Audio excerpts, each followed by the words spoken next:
And we're on. Good morning, everyone.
So guys, good morning. We're getting something set.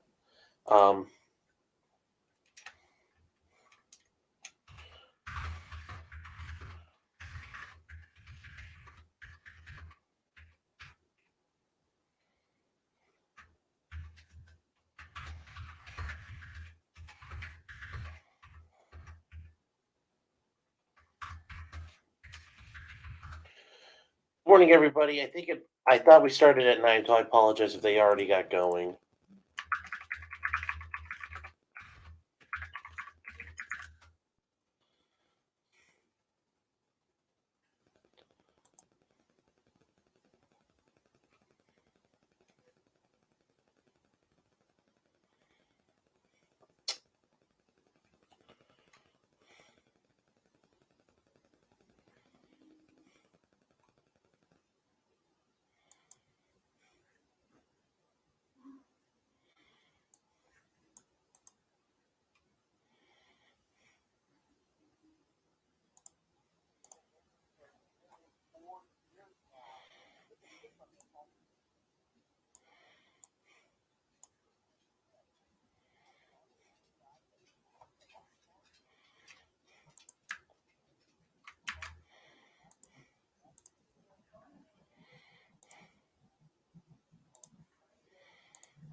Today, and jurors will be chosen from Stewart County and brought in for the trial. Now, News Channel 5 has learned that the evidence and witnesses will be very similar to what we saw in the father's trial. Also, it's highly unlikely Crystal will take the stand in her own defense. Now, we've also learned her husband, Joseph, is not expected to testify at her trial. There's also no indication that Crystal knows or will share any information about the whereabouts of her son's body. She has told investigators in the past she doesn't know where he's at. So, of course, we will continue to follow this and keep you updated on air and online. I'll send it back to you all. All right, Aaron, thanks so much. Turning now to the crisis in Ukraine. In just about an hour, Ukrainian President Vladimir Zelensky will address both houses of Congress virtually. It's not clear exactly what he's going to say in that address, but he will most likely call for more military aid. That speech is happening at 8 o'clock our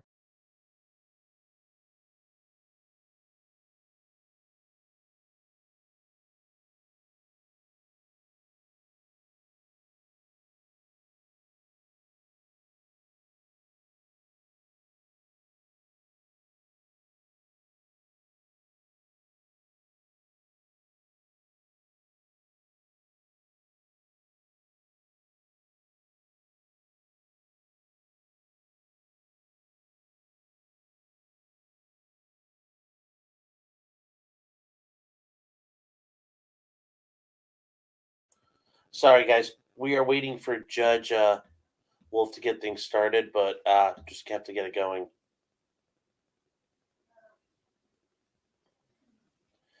Jury selection. Oh, Dennis at 11. Ooh. That's not fun. Hope that goes well.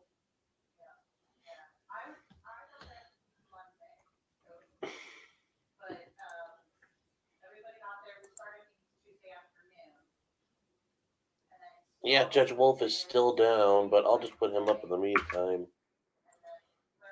So we can.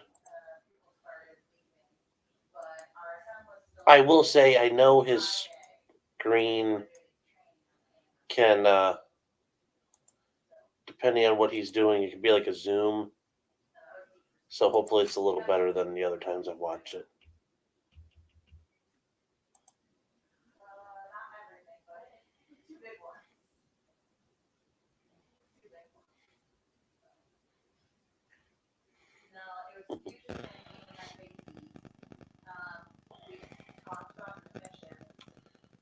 So, in other news, trial we had, we lost.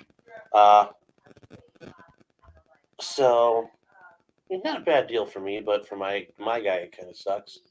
But other than that, took the jury.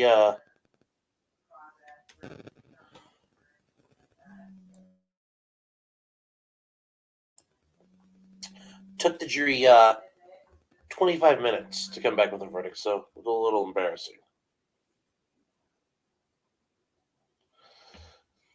I know that's not really a reflection on me, and it's more a reflection on the facts, and they weren't good, but yeah, it still stings. You hope you could at least make them argue for a little bit, but they weren't buying what I was selling.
Oh, Wendy, I thought everybody heard me say I was leaving, but yeah, doing a trial, for me at least, it's mentally exhausting.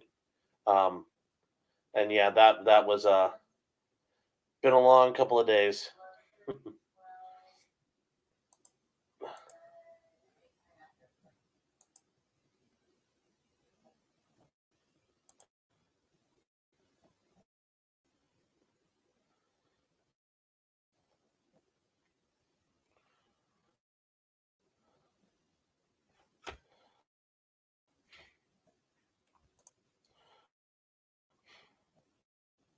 So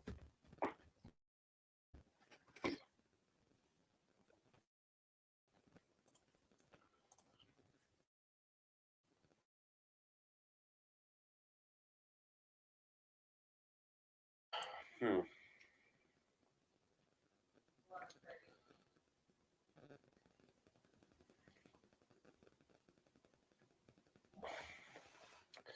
You're exhausted just watching. um, Judge Wolf is still not. They're not doing it, so who knows what's up.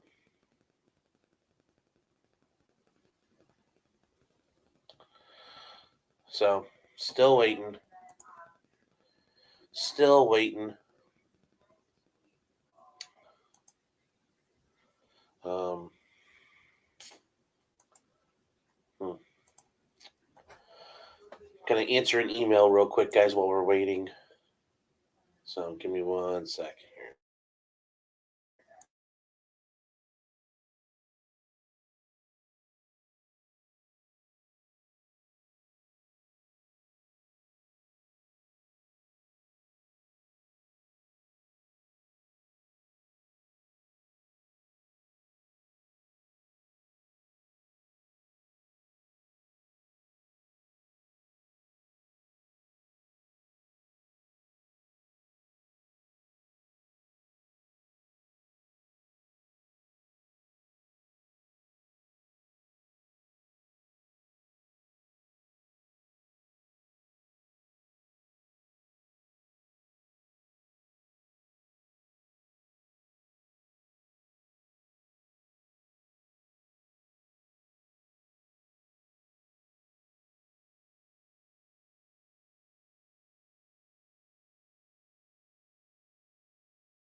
Yeah, it sounds like there's some hearings.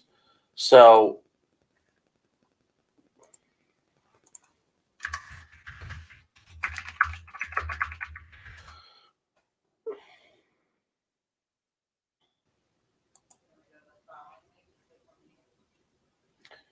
it does sound like there is a jury from another county coming in for the trial, to avoid issues of prejudice for Crystal.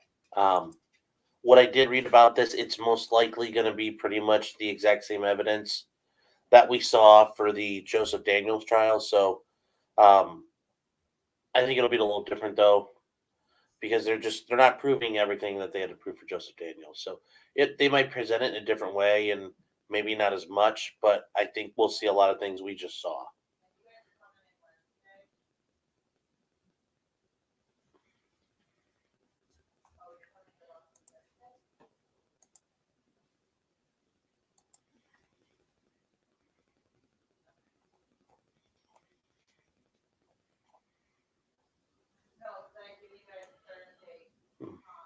So what else is going on for you guys?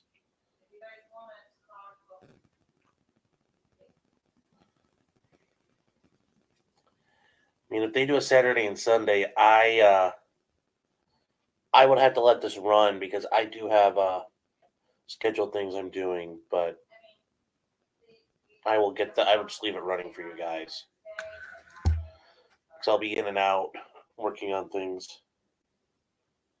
Hmm.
Mike's in another trial. Was he in the NBA guy trial, or did he go to Dr. Husel?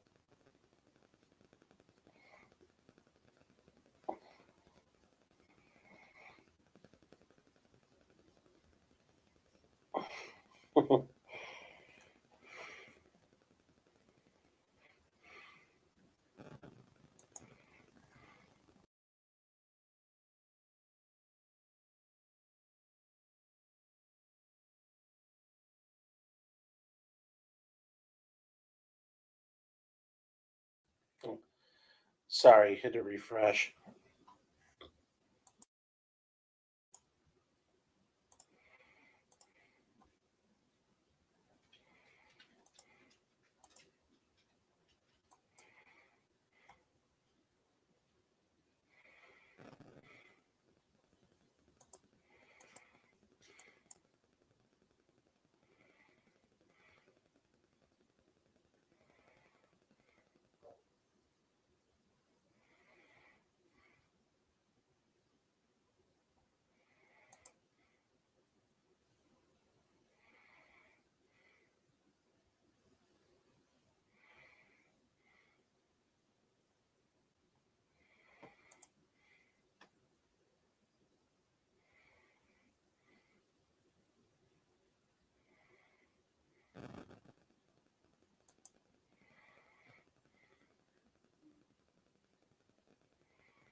Good morning, Roxy. Yeah, good morning, everybody else for coming in.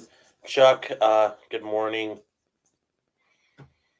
We are still waiting on the judge to get his other stuff sorted out. So,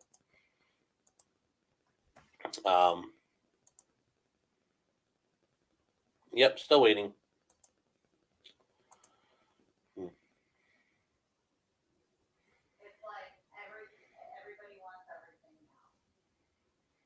Oh, wow, we're cruising up there. 18 people now.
So, guys, if you're new today, welcome.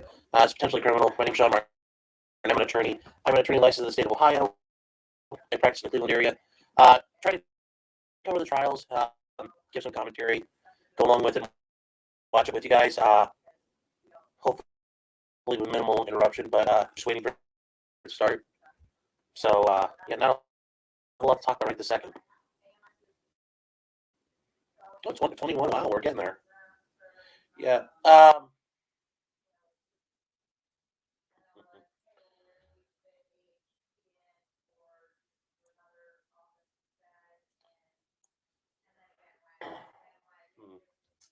So I'm gonna put up on the community tab for tomorrow night. Just if you guys have topics, things you want to cover, I will throw that up there. And then if you guys do have something, please respond, and I'll be happy to talk about it.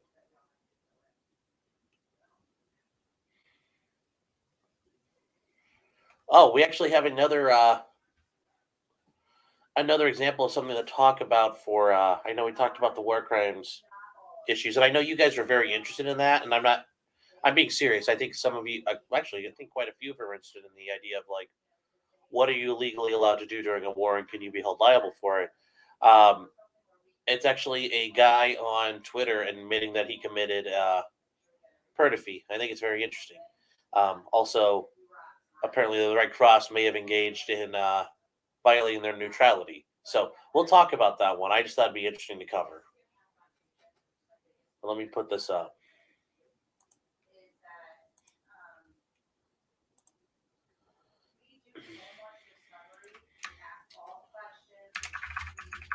Also, it's St. Patrick's Day, so we'll probably have a couple of road pops as well. Just saying.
Thanks, Hellcat.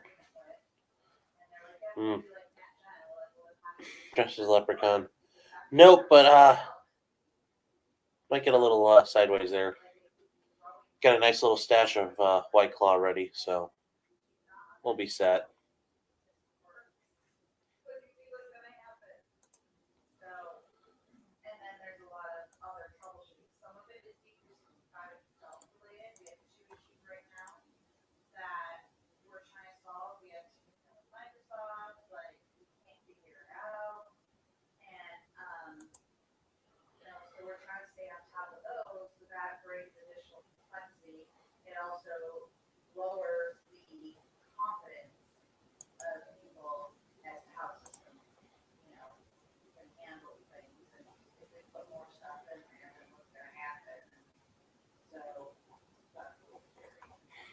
Church.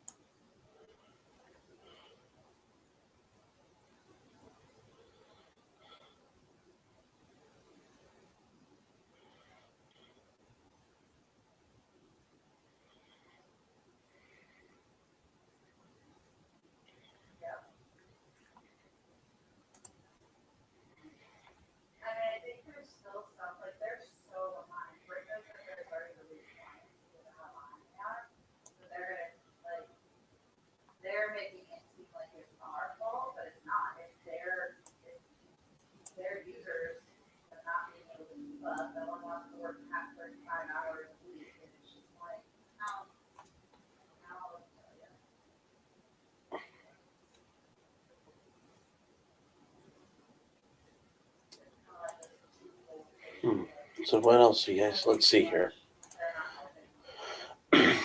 Okay, Wendy has a quick question. So April will be 1 year since my son was married. I paid a videographer $1,500. I still haven't received it. What do I file? What court do I file in? Tennessee, where I live, or Kentucky, where he lives? Well, I mean, you can do it a different way too. You could also file it. Where did the wedding happen? Generally speaking, that's where I would start with. Where did this occur? Where did the service get performed? So hopefully that's not in a third state, but I would start looking at, if it's in an area, looking for attorneys in that area and go from there. Hopefully they can send a nasty gram to the videographer to get you that video. But you'll have to go from there. And I would say $1,500. It's kind of getting to the point where it's worth spending the money to go after them. But I'd say if it was less than $1,500, you might have to do it yourself. But yeah, I would start that. Look for whatever county the wedding was held in. That might be the easiest bet.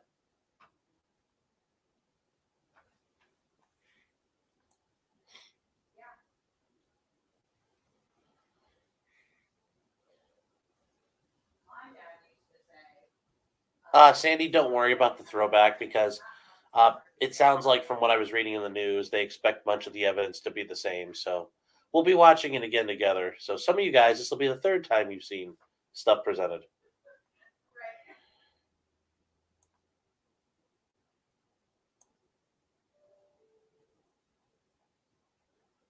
Yeah, Toby, 1,500 can be a small claims case, but it's still helpful to have an attorney involved sometimes because if there's the issue of law is complex, it can be helpful. But yeah, otherwise, if you just have proof of it, Wendy, and you have a good documentation, you could say, look, he's never provided it. I want it now.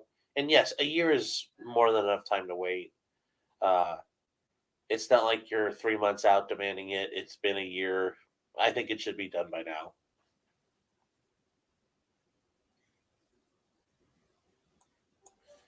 Toby, I would just say I would think that that's a small claims issue, but I don't know. I don't know every state. I mean, Ohio, it definitely would be, but Tennessee and Kentucky, it might be, might not. Sure, sure. And when you get to, I would just recommend you speak with an attorney first, and they'll tell you just if they tell you go straight to small claims court, do what they recommend. But speak with an attorney first in that area where it happened, and go from there.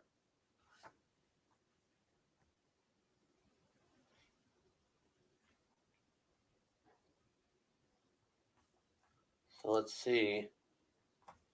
Still nothing. Although to be fair, I guess this is karma for me because on Monday we were supposed to start at promptly at 9 o'clock, and uh, well, yeah, mainly because of me and stuff I brought up pre-trial and emotion and limine. We didn't get started till about 11:15. So maybe this is karma that I delayed the trial for 2 hours. Ooh.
So let's see, guys. Yeah, sorry, just trying to. Well, Toby, that might also be an additional issue, but she needs to speak with an attorney from that area and kind of go from there. They'll know better than me. But generally speaking, even if you're in another state, where I practice in Ohio, I practiced over by the Michigan state line and the Pennsylvania state line. Serving evictions on people. Um, and it ends up. I've represented a landlord who lives in the state of Pennsylvania, but he owned property in Ohio, so we filed the eviction in Ohio. And yeah, he might be from Pennsylvania, but it doesn't change anything. He got countersued by one of his tenants. It was okay. The suit it didn't change anything, so I don't think that'll be as big an issue.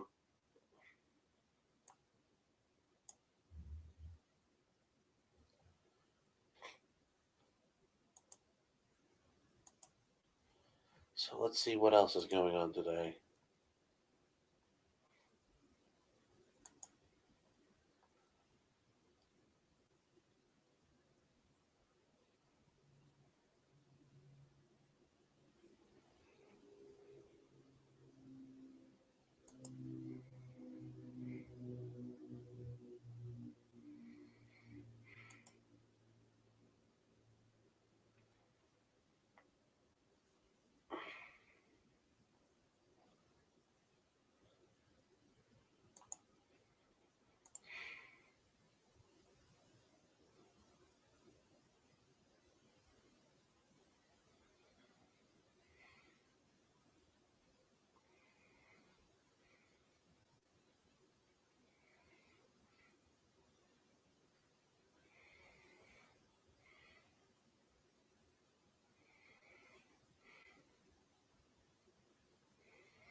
Okay, guys, sorry, I'm trying to read up on something.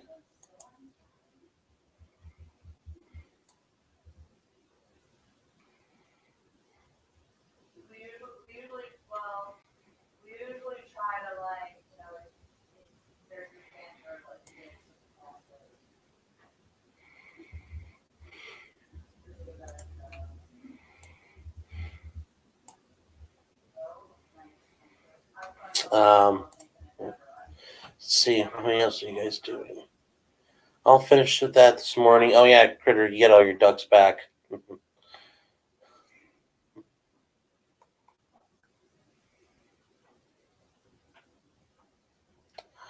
Yeah, Matthew, he's got to be there. I didn't hear this about him not wanting to show up at the sentencing. He has to be there. He has to be there to be sentenced. I think that'll cause I mean, I've never heard of somebody not being present at their sentencing, even if it's on Zoom. But just saying, I don't want to be there. It's not the same as being removed from trial. I think that would create some issues. Hold on one second.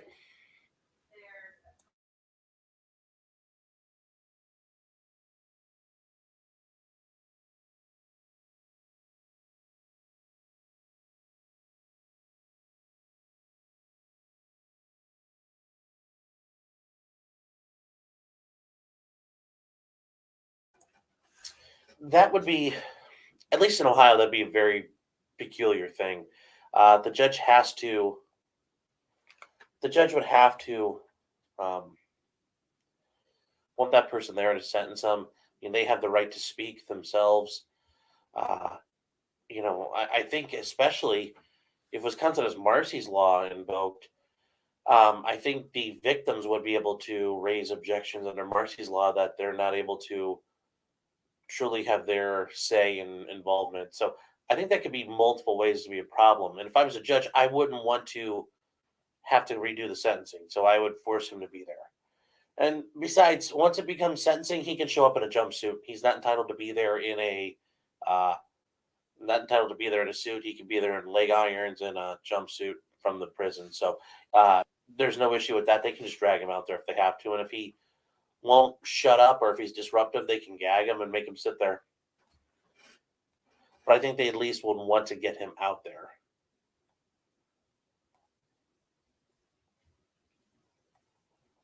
If I was his attorney, I would want him out there just to make sure there's no issue. So.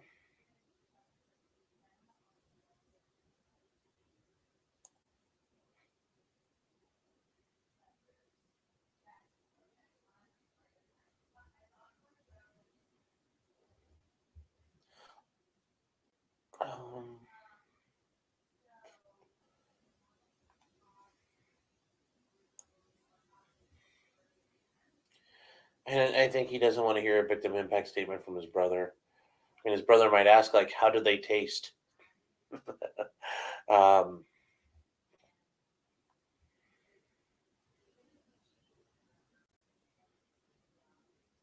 Yeah, I think that was up here in Ohio.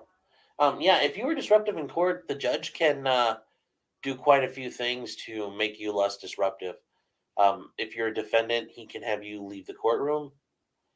Generally, you're taken back to the holding cell or whatever. And trials can be held in your absence to an extent. But they're generally going to want you to come back into court. Yeah, hold on. I'll bring this up. I think I know.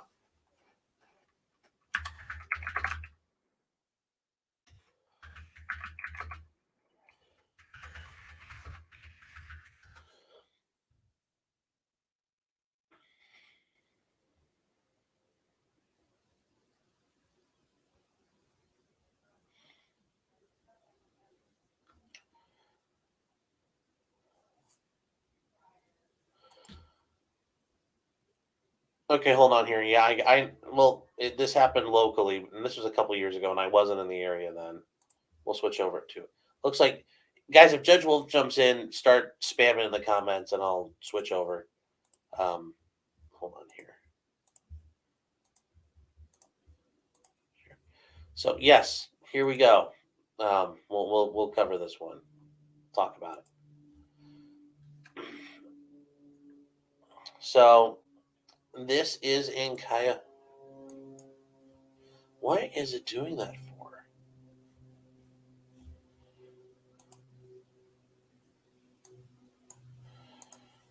Why does this stupid thing show up? There we go.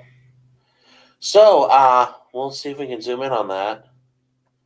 Those are sheriff's deputies in the state of Ohio. And how do I know that? Because under Ohio law, they all have to wear the same type of uniform. Some states it may be different, but they have a piece of red duct tape and they're trying to put it over somebody's mouth. And that is a courtroom in Cleveland, Ohio, Cuyahoga County to be specific.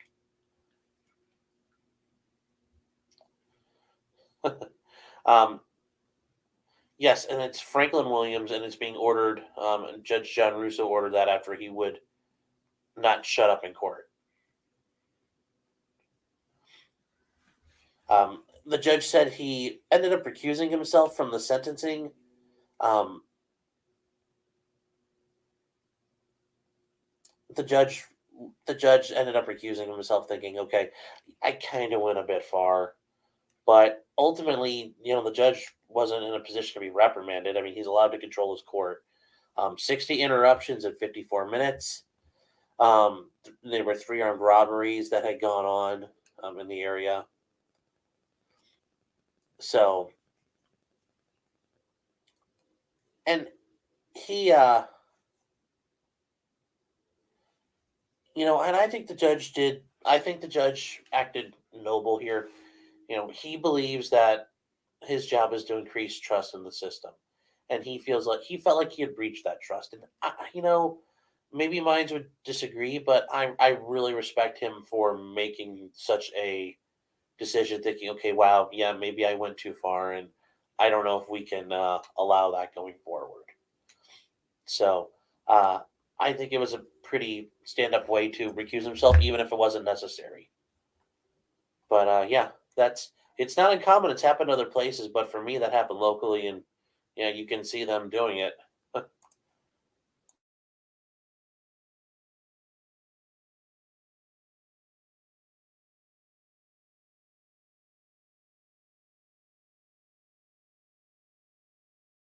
I can see if there's video of that or video of something where a judge gags someone.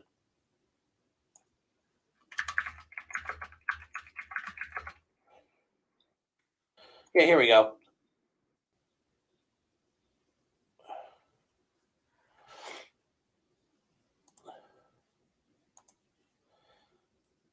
Would you guys like to see it?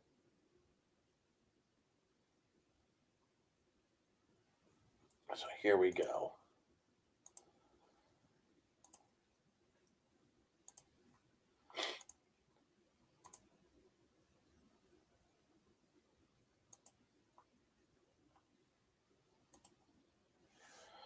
You see, I'm putting my headphones on so I can see how loud this is for you guys.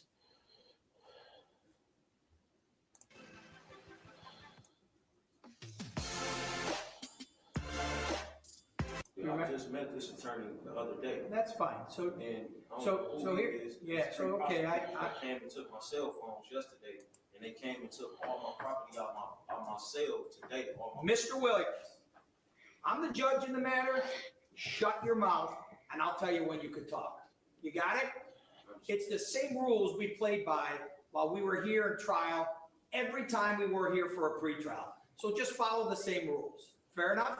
So at this point, I'm going to hear from your lawyers, and that means zip it. But you're not letting me. That means zip it right now. You trying to? Does that make sense? No, it doesn't. No. Does the comment quit talking? Do you understand that? Because you're trying to take my life. No. And you're not letting me tell you what's going on. Take your life for what? What do you mean? It's not fair. You're trying to take my life. What does that mean? On the document. Again, I'm going to interrupt. Mr. Williams, listen to me. If we have to, I will gag you in 1 second. So listen to me. You will get a chance to talk. I'm going to gag you in 1 second. So just listen to me. Zip it until I give you a chance to talk. You'll get a chance to talk. I am going to give you a chance to talk. Here it is again. So you said to me you understand this comment. Zip it right now. Why don't you let it play about me getting shot on the bus for a whole week? Let that play. Mr. Williams will. Mr. Williams, be very simple to gag you. You'll get a chance to speak. Tell me black women just walked in here. Okay, So I haven't been around. Let's go none of back. my peers. Zip it. Anything you want to add to your insanity? And You the put me on jury trial. came That's a back with violation the of the HIPAA verdict. law. That's a So- violation of the HIPAA law, Judge. Here we go. The hippo law. I'm going to tape it, and then I'll The law unzip against it owning when I hippos. want you to talk, because the young lady over here can't take down everything. You know how this works. We've been in the courtroom at least 50 times as we prepared for trial. I'll give him a chance to speak it since. Hey, take me off. No, I'd like you to speak. Mr. Williams, I want to make it real clear. If you spit on, attempt to bite, or injure any of my deputies, None of that, man. you're gonna have a bad I day. don't do none of that. Oh, you Put the clear? tape on me, man. We can do this. That's what it is. We'll go back on the record. Mr. Williams will have a chance to speak. And I'll be your monitoring further time. everything I'll say. Go ahead. How can I speak? Well, so it didn't even work. So it didn't even work that well. And I understand from his side of it, though, he's got some frustrations. He's trying to tell the judge he has issues. And yes, when you are a defendant, I've had defendants where they feel like nobody's listening to them. And I get that. And it sounds like he already went to trial and he got convicted. So yeah, he's pissed off and he wants to finally get his chance to speak. So, yeah, I understand. Oh, crap. My mic fell over and I wasn't paying attention. Sorry, guys. I must be talking through a can or something. My bad. Maybe I'll come across a little better. Yeah, Wendy, I wouldn't say it's effed up. The judge has the right to get somebody to shut up. But Judge Russo later recused himself, saying he felt like he had went too far. And he wasn't ever sanctioned. He wasn't ever punished for it. The Supreme Court said that was okay. But I would say I think that's a very you have to have a lot of respect for somebody who says, I feel like I violated the public trust and went against my own principles. And Judge Russo said that. He felt the way he campaigned and the way his philosophy as a judge is, he felt like he violated his personal philosophy. And that's why he asked for recusal. And I have nothing but respect for somebody who looks at it that way. They should have done that to Jussie. Yes. Yes, they should have done that to Jussie. But as you can see, well, Toby, for cases, the duct tape's on hand. They've got, in courtrooms like that where they think there's going to be an issue, and also keep in mind, Cuyahoga County, where Cleveland is, they have like 37 courtrooms there. It's a big, big place, big building. They've got all kinds of stuff on hand. They have like spit hoods. I guarantee they have all kinds of stuff ready to go in case they need it. So it's not necessarily like they were just getting ready to screw with him. Maybe they were. Maybe there was an issue they knew about. But that's something they can do. Markeith Lloyd as well. Yes, but Jussie should have had that happen to him. But I will say this much. Jussie's got too many friends and too much money for that to happen to him. So, but yes, in other news, Jussie is in the mental health ward of the jail. Probably because they do believe he's a suicide risk, but also, I think I discussed this last Thursday, and I hope you guys understood what I was getting at. For someone like him being a celebrity-driven narcissist, nobody in the jail gives a shit who he is. Anybody who does know who he is going to try to exploit him, and he's not going to be able to do whatever he wants. And he won't see anybody. So for somebody like him, that's going to be emotionally, psychologically devastating. Basically, all his validations will fall apart. So,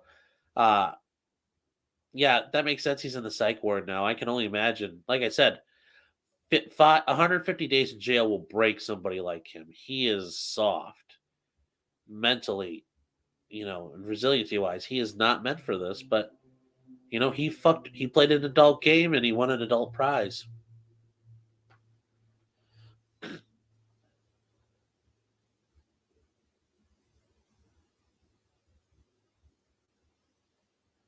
Okay. You can take a 5 right off that needed tape. Well, remember, that is a kind of last ditch thing because you have to be careful. It's still his trial. And remember, his rights as a defendant are the paramount rights that have to be protected and looked after. So you got to be careful about that. Yeah, and everybody's claiming I am sure there are hate crimes, and they told him it's MAGA country inside. But here's the neat thing. His brother can allege his hate crimes, but nobody believes him now, so oopsie. Yes, he has some mental health issues probably already, but yeah, they're gonna get exacerbated really bad.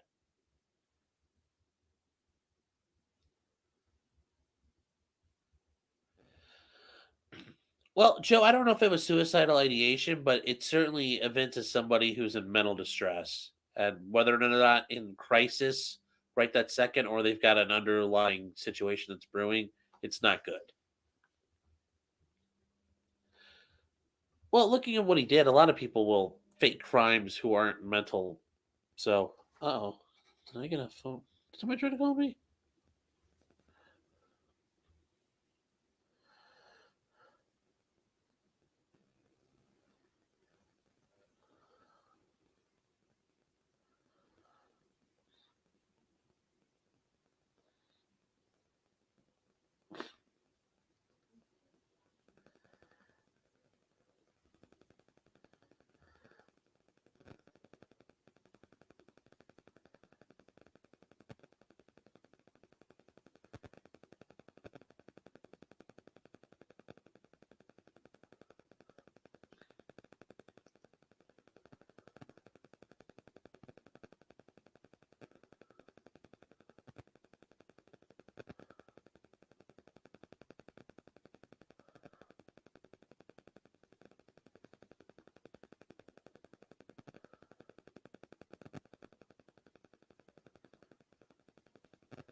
Sorry.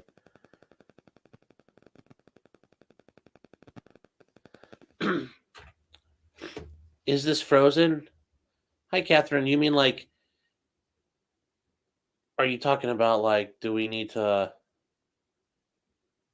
like let it go? Like, let it go, let it go. Or what's frozen? Judge Wolf, is he frozen? Um,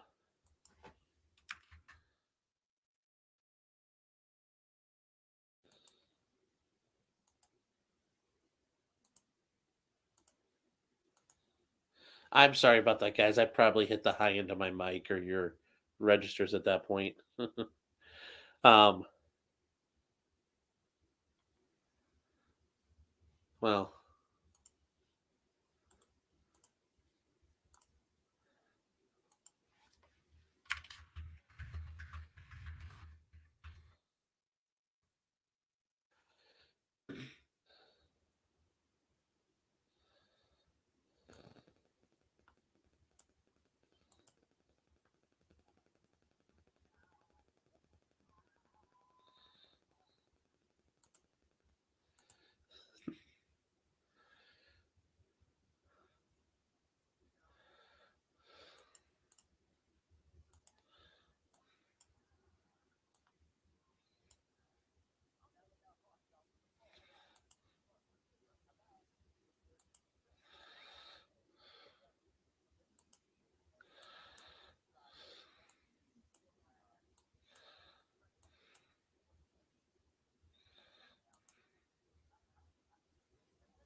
just when you mentioned that, there's something I always think is hilarious to listen to.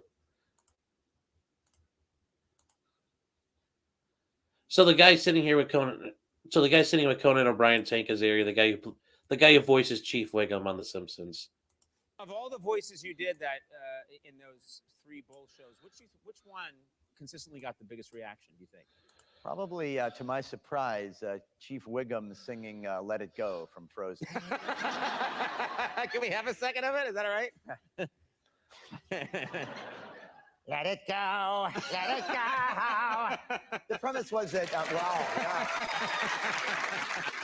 can't hold it back anymore. Boy, you know what? You really can hold it back. Yeah, you anymore. can. Do you realize when you do the voice of Wiggum, and I noticed this back in the day when I wrote for the show, you make a very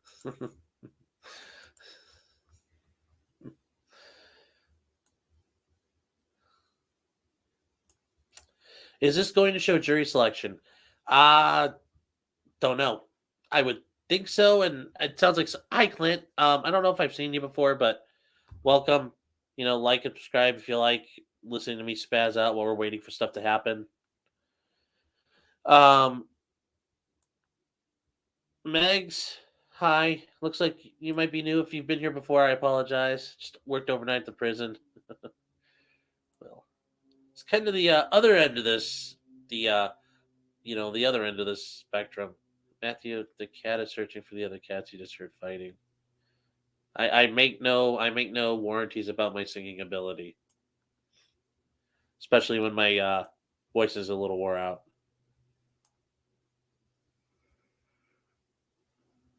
I think it would have already started, but yeah, Judge Wolf is still being Judge Wolf. Nothing's happening.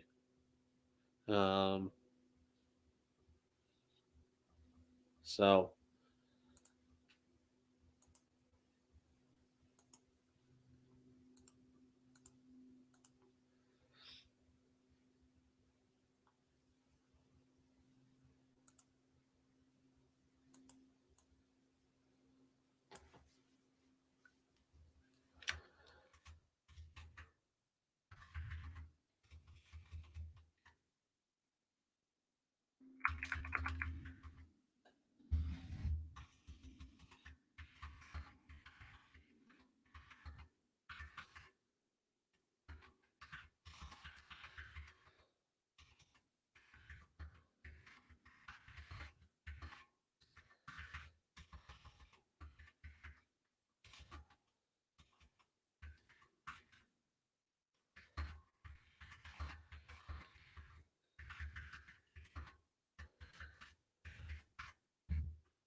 Hey, Toxic, how you doing today?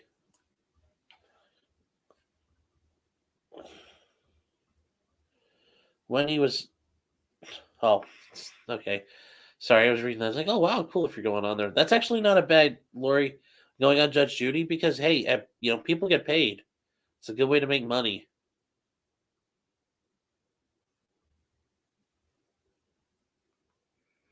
No, I did not sing, but I had a bit of a joke. Um, had a problem with the projector screen.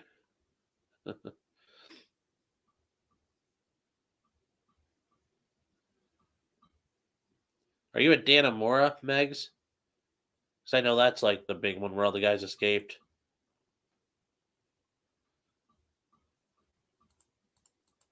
Where's this box thing coming from?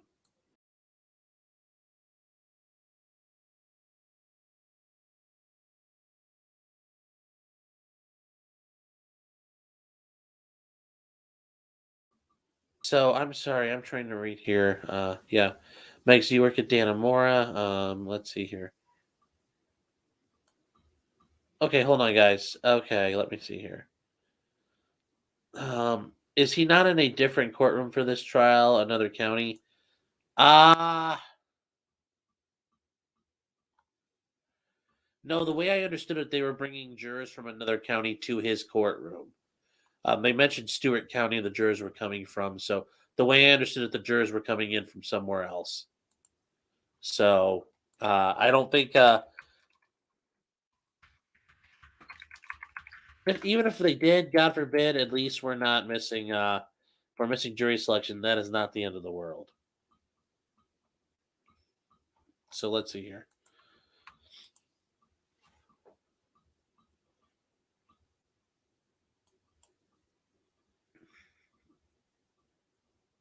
Okay, we will here.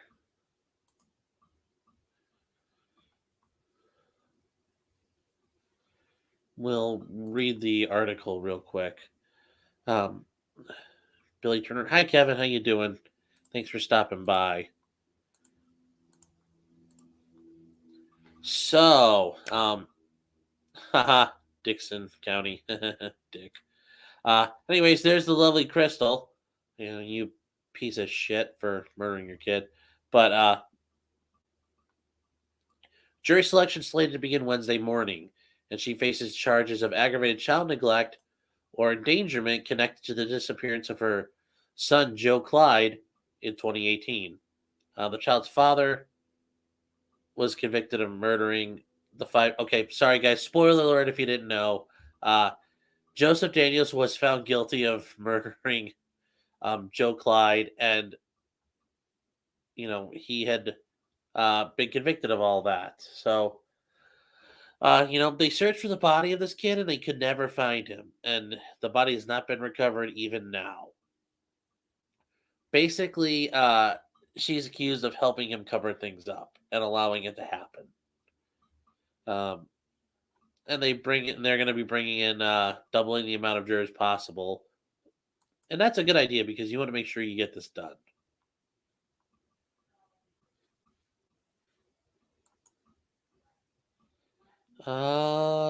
That's really it for right now.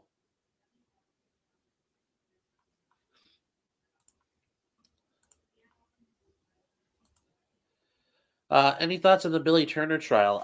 That's going to be an interesting one. I think I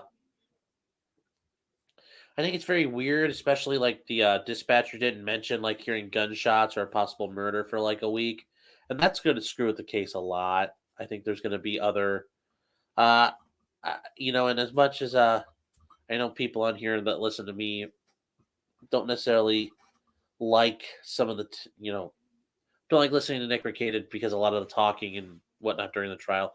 I think the allegations there may have been some male bonding going on here. I think it's a valid theory. I'm not sure yet what's happening. You know, we'll have to get a little further to find out. Let's see here. Who else has got a question?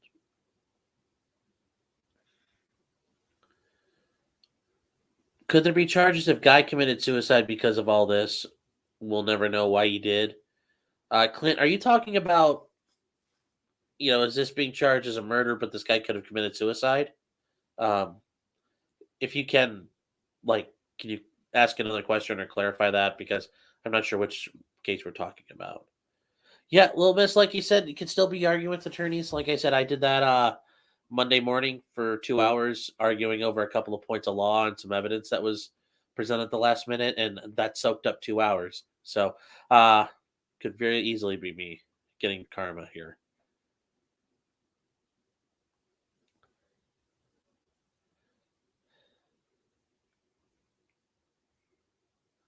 Also, guys, if you ever want to learn, people who do prison, I'm sure you guys probably learned about these people now, but there's a guy after prison show. He's a guy out of Virginia who did quite a few years for prison. There's I don't watch him, but there's a series I've watched. It's called Fresh Out. It's a guy named Big Herc. He did federal time for drug charges. Talks with a lot of dudes who have done prison time all over the place. So if you ever wondered about what it's like, I mean, it really fucking sucks, but they'll tell you specifically how bad it was.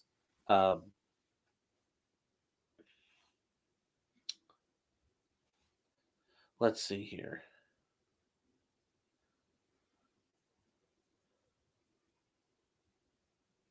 You're not anymore. I'm a little more downstate. Okay.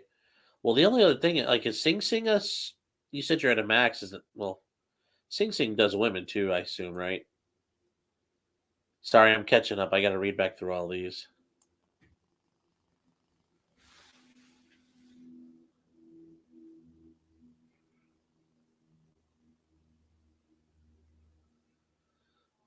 No, Toby, they probably would have got the jurors all lined. Like, they would have told them, you need to be here by X time, report in. I think they would have had them set up a little early to bring them over. You could be right, though. They may have told the jurors show up at 9 o'clock and bring them to you. How do we donate to this chat? I mean, if you guys really do want to donate, give you my Venmo that because I have clients who pay me through Venmo, Cash App, all that. You'd be surprised. They love doing that, especially Zoomers. I mean, if you really are about that life and you want to throw a shekel my way,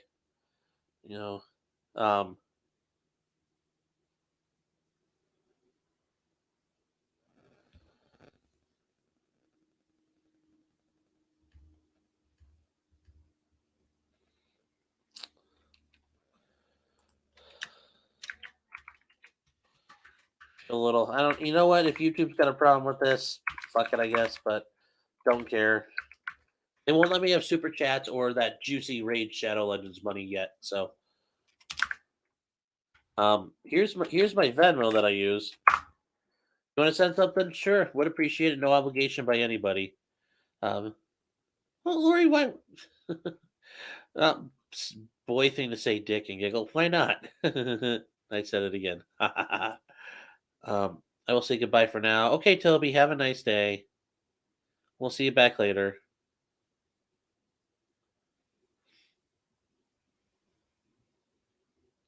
But yeah, there you go, Daddy's girl. If you want to, I just put that up for you. I wish they would just tell them where this body is. Yeah, I mean, the only other thing I could think of is he was super drunk or high on something and doesn't actually know.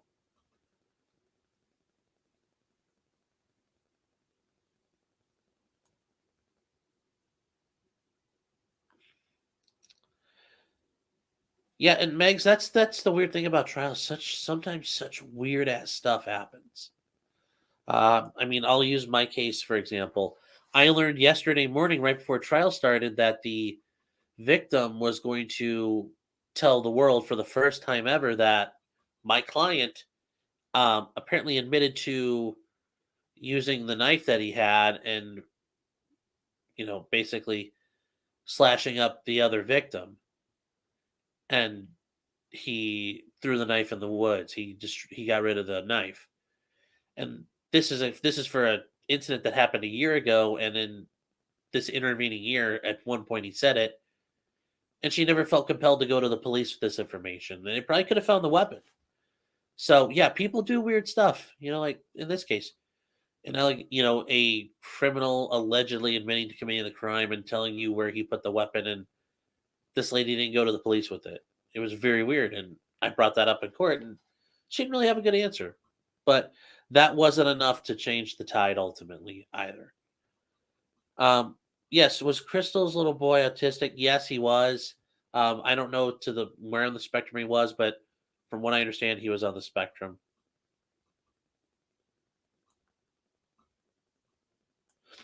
Oh, the guy that committed suicide because of the Daniels having charges added.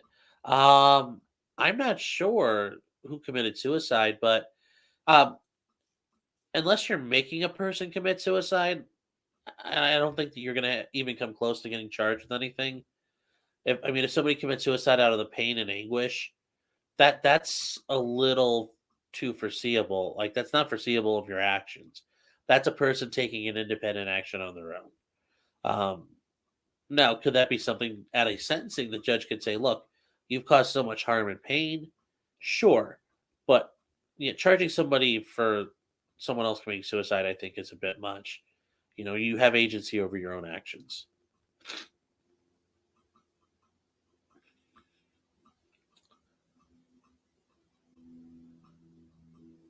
Okay, yeah, he was nonverbal. Yeah, 23 and lockdown. One lockdown is the well. There's a couple of guys out of Virginia. There's 23 in lockdown. There's after prison show. There's a couple guys depending on where you're at. If you want to deal with a really intense guy, Wes Watson apparently did a lot of like white power stuff when he was in the California prison system. Kind of like a shot caller is there.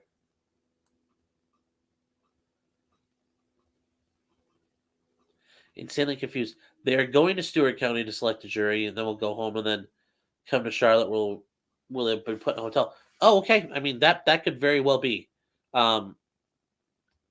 Yep. I mean that's it's one way to do it. There's no specific way you have to do it. So, however the judge wants it done, I'm assuming will work. Uh, Anyways, hello, insanely confused. Closer to Albany, you have Sullivan. Good morning, Doris. Coxical. Also, Max Prison's downstate.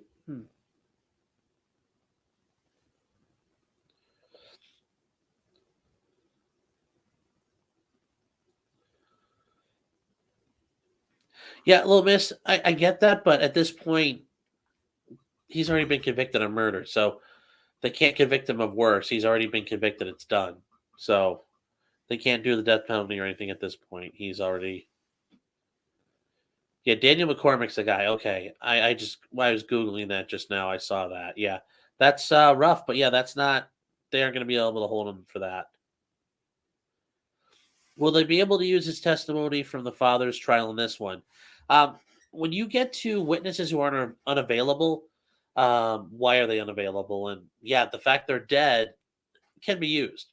It all depends on the state's rules of evidence, but there are ways you can bring that in as hearsay. As long as there was decent cross-examination of what they alleged, then yeah, you probably can get away with it. But remember, Crystal's attorneys did not get to cross-examine this guy, and Crystal did not necessarily get to front her accuser. So it's going to be very iffy. It's one thing if they were retrying Joe Daniels again, and this guy had already testified. They could bring that exact testimony up because it's already exists as a matter of record. But for Crystal, it's going to be a little different because remember, it's different attorneys. Now, is it basically the exact same events happen? They can make that argument, but if I'm her defense attorneys, I would say we didn't get the chance to do this. We have our own facts and issues we're arguing, so it could be excluded. And I didn't see his testimony, but they might not need it for her.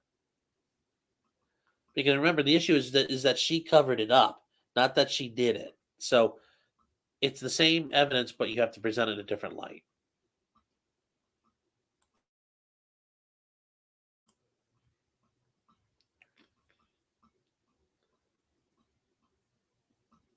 So basically, the answer to your question is maybe, but I'm not 100% sure that would work. I would be opposing it.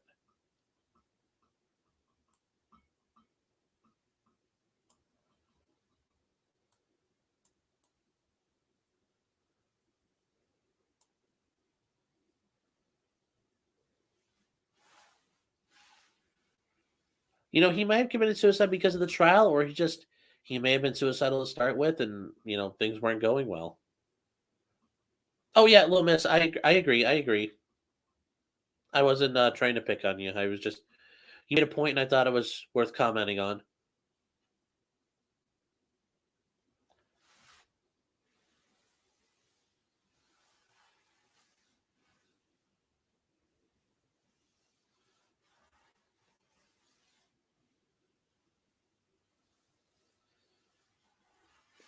Okay, see, insanely confused.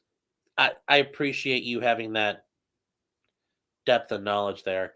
Yeah, if there's another witness who could come in and testify to similar facts, then you would use that person instead. I would want that person anyway because that person you could actually confront. Um,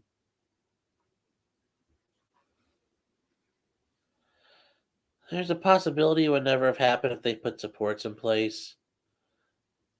Yeah, but that's at some point, if you're an adult, and you've got a kid and you're having issues, go out and find those contacts, go out and find those support networks. You don't just say, "Oh, well, I sat around and watched Maury and then I just lost my mind." I mean, even though it's Kentucky and it might be rural and it might be, not the most well off area, you got to do some work on your own.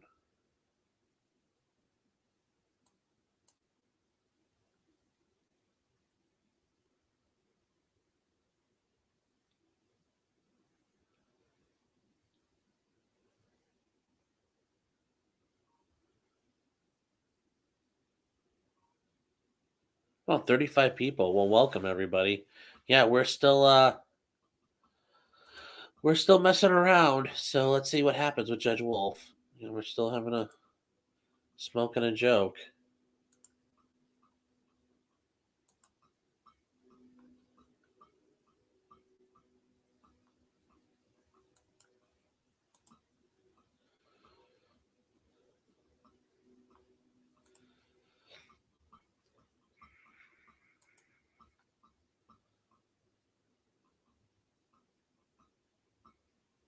Hmm.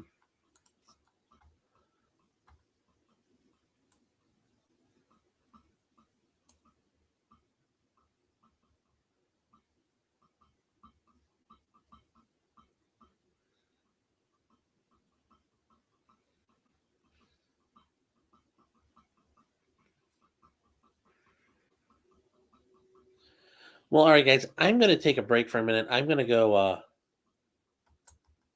I gotta take care of something real quick while we're waiting, and then I will be right back. But yeah, if we're doing, oh, hold on here. Thanks for the link. This case is so very horrible. Well, you're very welcome. Uh, so just give me a little bit of time, guys. I will be right back. And yeah, I did want to say, insanely confused. Thank you for being here. We appreciate it. Your insight, being local to this case. But I'll be right back.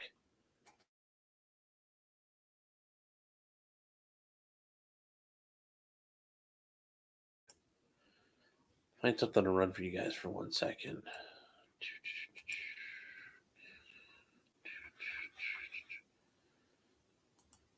Do you guys mind if I put Hugh Salon on the background so you guys can listen to something?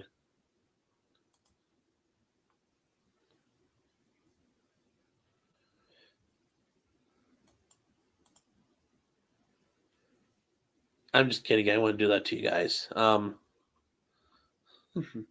They're still covering nursing stuff and doctor information, so.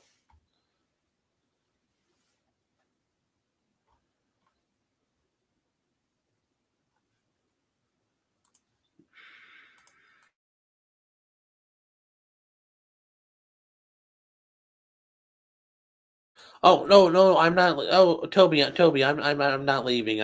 I'm gonna step out of the room for a minute.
Wow, we were doing so good and everybody left. That makes sense.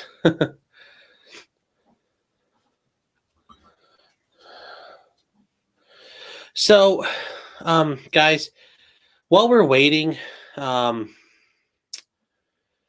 you guys, I mean, like, do you want to watch the NBA murder trial in the meantime? At least something's going on. As soon as Crystal starts, we can start watching it, but I, don't mind watching something now. So,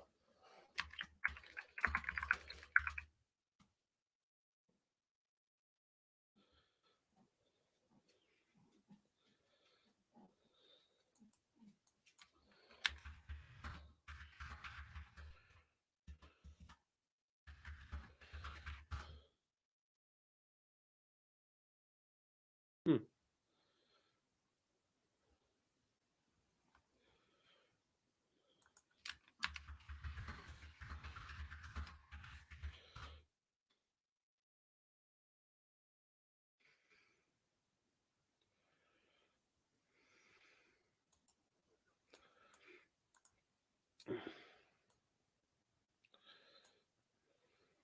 Oh, you think it's too early? Oh, I'm sorry. Well, I'm back now. I had to take care of something. I couldn't just walk. I had to take care of it. I could not walk away from it and let it sit any longer. So I apologize.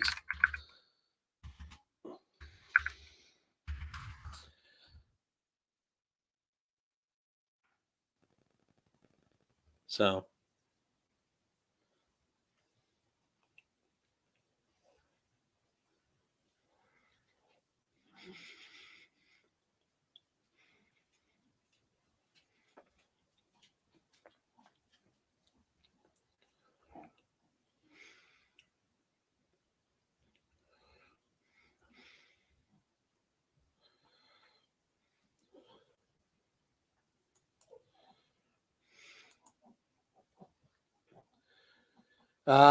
yeah. So let me see here.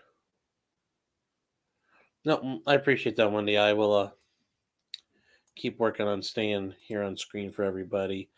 We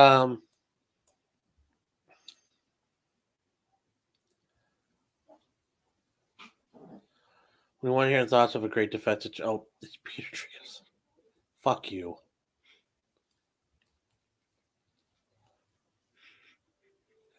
Asshole.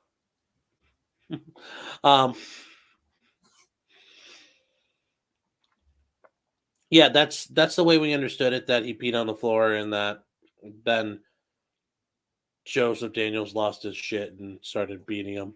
So, because he's a piece of shit for beating on a little kid.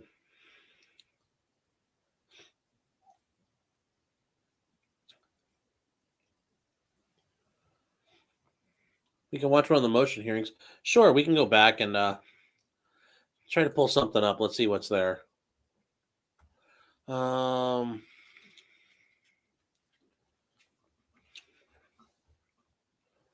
me see.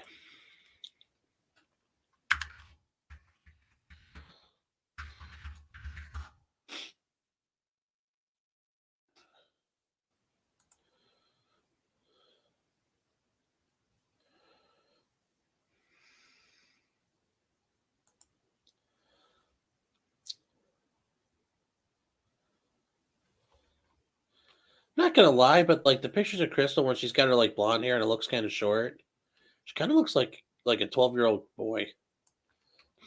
I mean, not to make fun of her or anything, but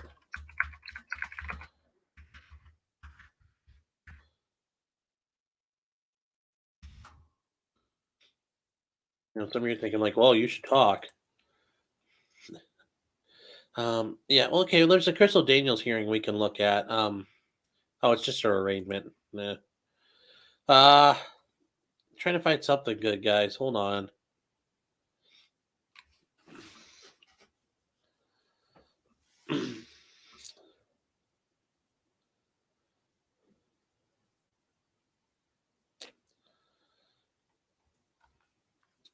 Yeah, I'm open to suggestions right now. Anything you guys want to watch. So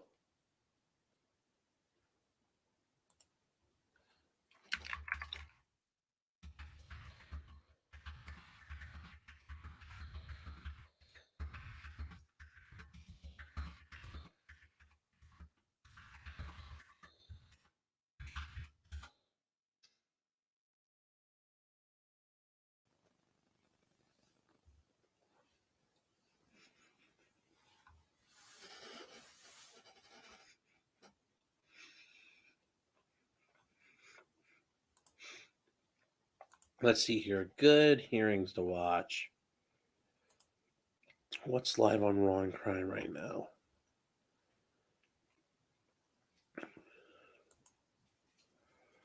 Oh, it's not. They don't start for another 30 minutes in Billy Ray Turner, so we got a little bit of time to wait. God, it's a late start. That was a late start.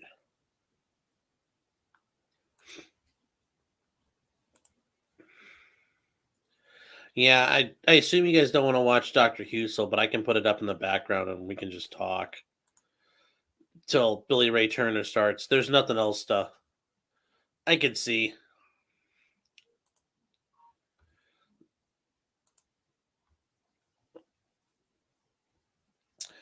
Toby, I think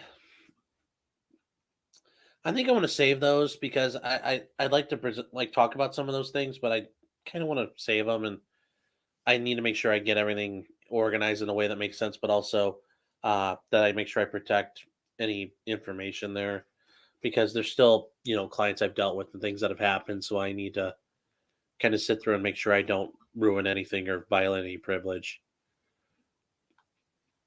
But that is coming. And at some point we will cover the day I got on the 6 o'clock news as a public defender. A very interesting day. Would it be appropriate in your practice on the unit to review inpatient meds routinely? Thank you, Insane. I appreciate it. Very, very appreciate you being around. Potentially. Megs, thank you as well for subscribing. A lot of times that was done sort of in the intake of the patient when they were moved onto the unit. But I probably would have been made aware in the nursing handoff that morphine is a medication that she takes at home. Okay. And this is 15 milligrams twice a day, correct?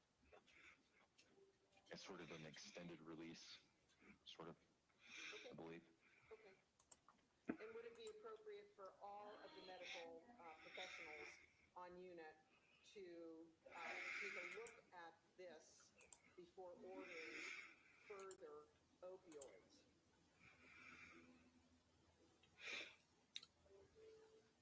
Yeah, guys, like I said, this one is a snoozer of a trial, but Of course, it would be good to keep that in mind. it's okay because it's on. On the physician's radar.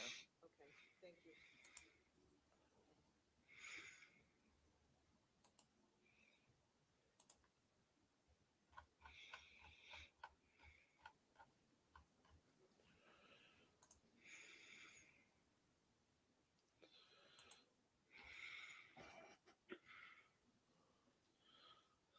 And sir, just to recap, the two patients we're talking about and the boluses or the IV syringes for 1,000 micrograms plus Versed and 2,000 micrograms plus Versed. To your knowledge, both of those syringes were administered to patients' walls and penems.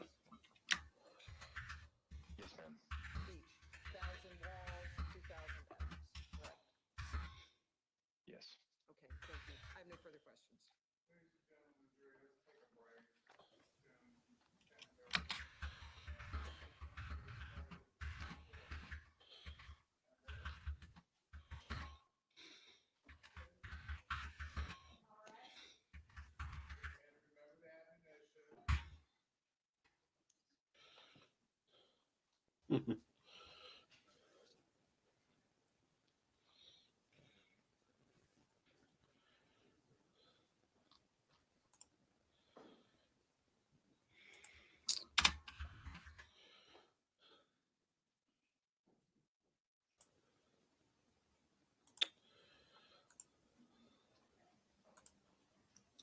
So,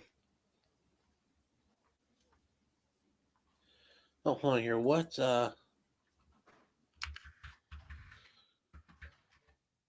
Letitia Stotch.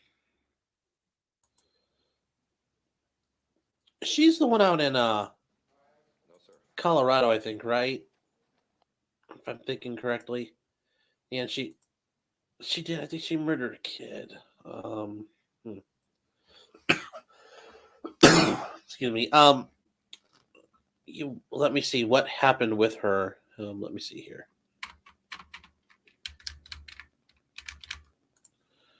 Oh, she got her insanity defense. Good for her.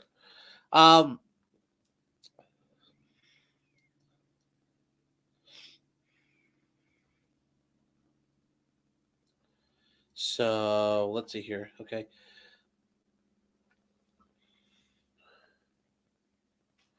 Okay, so it sounds like she has mental health required enough that allows her to plea.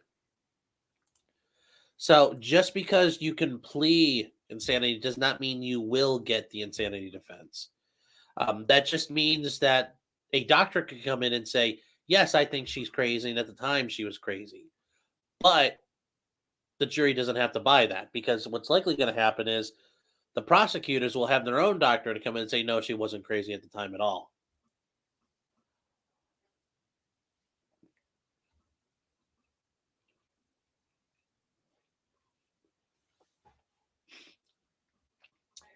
Little miss, the audio got all jacked up. I'm sorry. In the Houston trial, going back to the guy who testified from the lawyer at the hospital's office. Yes, they could have, I think. Would the court have allowed it? No. Because they also could have just said McCovid, and that would have been enough. Oh, I agree, Critter, but she apparently met the threshold, and it is hard to get through an insanity evaluation. So she must have did good enough. But like I said, the jury still has to buy it. They can still find her guilty. And remember, even if you win on an insanity plea, you just admitted you're insane. So at this point, criminally insane. So now you go to the state mental hospital, and I'm not sure I'd want to go to one of those for any length of time, because it's going to be an absolute, it's going to be like American Horror Story levels of craziness. I mean, prison might be a better bet. Might be a better bet.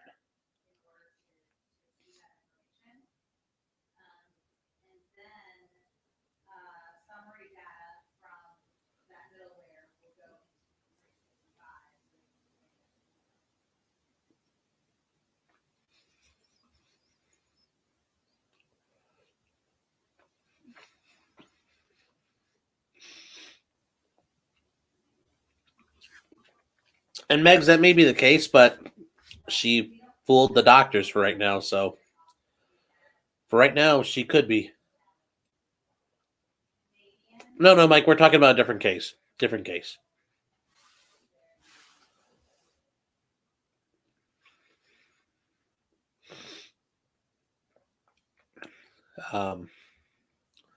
Gabby, are you trading cards? Yeah, Mike is trading Pokemon cards.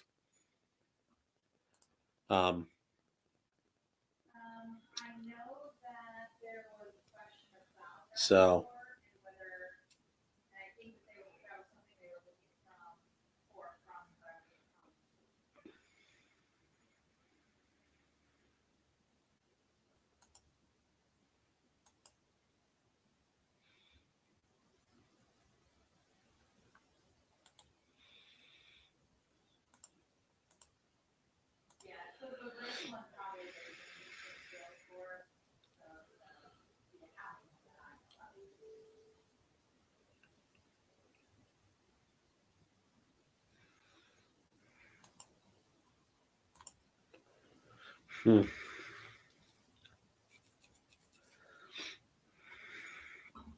So, yeah, we're almost ready to start up, it looks like, for Billy Ray Turner. Like I said, we'll watch that till we get Crystal going. Okay, fooling doctors is difficult. Yeah, but they at least in my experience, Toby, the doctors who do the clinical evaluations for someone in regards to insanity pleas or competency issues. They're not just random psychiatrists and psychologists. They are ones who engage in forensic psychology and psychiatry. They have experience interviewing people who are criminals for this type of thing. So it's not just a random psychiatrist. So they generally can tell when people are faking it. And I've seen reports where, they accuse my client of malingering. So I think it really depends. Yeah, and there are methods to detect malingering, and some people are really good at faking it, but usually they can tell when, you're crazy, but you're not crazy, or you're faking it. Call and put options. Yeah, no, that's not easy stuff. Just make sure you're careful with it. It can, really come back to bite you if you're not paying attention.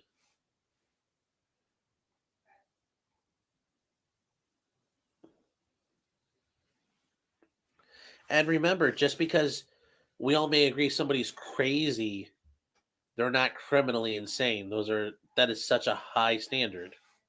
That's different from just the idea that a normal person's insane. So, Zuluzite, yeah, welcome. Hello.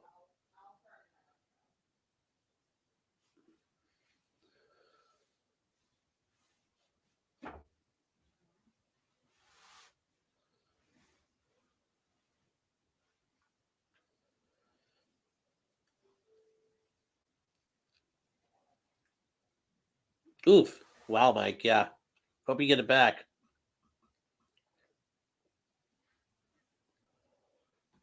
April 4th, huh?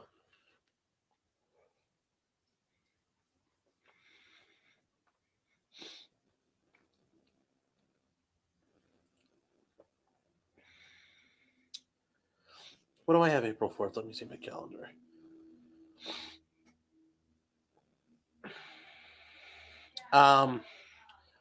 Actually in trial the 5th and 6th, but I can put it on for you guys and let it run. So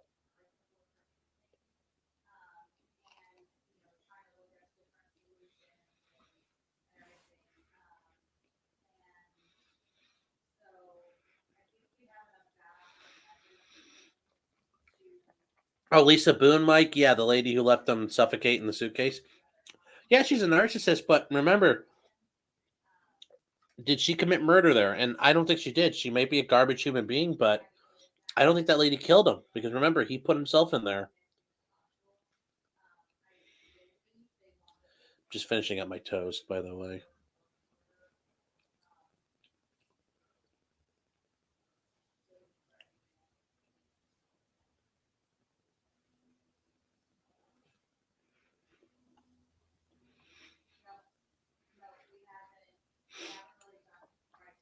Well, Toby, looking at the scans, you can determine that at times.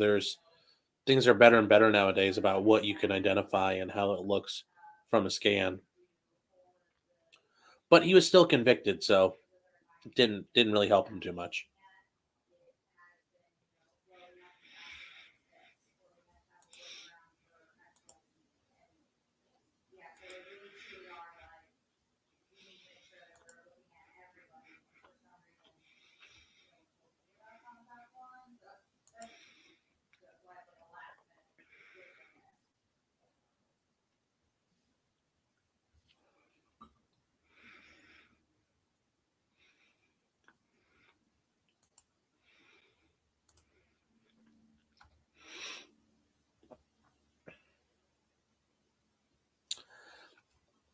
Generally speaking, if you need to help somebody, no. The only time really that's an issue is if you have a legally recognized duty to help. So like if you're a paramedic on a call, you might have to help somebody. I don't know the laws specifically everywhere. Or if I put you in a position of danger. So if I zip you up in the suitcase, yes, I would have a duty to help you out. But if I watch you do that, I have no obligation to help you. There's a video a couple years ago from these kids. They were like 18, 17-year-olds, and they watched this guy in Florida like walk out into a lake and start drowning. Well, they have no duty to help. They just sat there with their phones. They pulled out their phones and they were filming the whole thing. And people were mad at them, but they had no duty to help. Now, yes, are those kids, scumbags for not doing anything? Sure. But did they have a duty to help? Did they have a requirement to help? No. They didn't have to.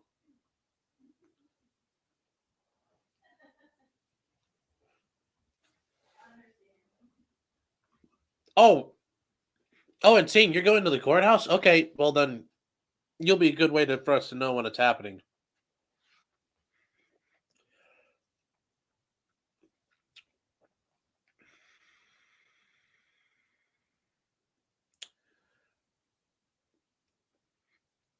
That's that is an initial gauge if you can tell somebody's competent or insane. Do they understand where they're at and who they're dealing with, little miss? But it's not the end all be all. But it helps because if people do, then it kind of knocks holes in things. Like, do they know where they're at? What's going on?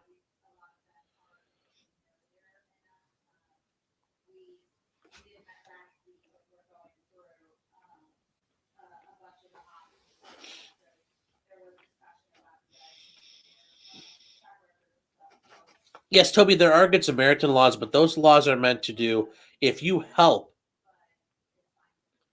So, like, for example, if I'm laying on the side of the road and I got thrown out of my car and I'm bleeding to death, and you try to stop the bleeding, but you, I don't know, step on my fingers, break my fingers, or you cause something to happen where I get hurt even more.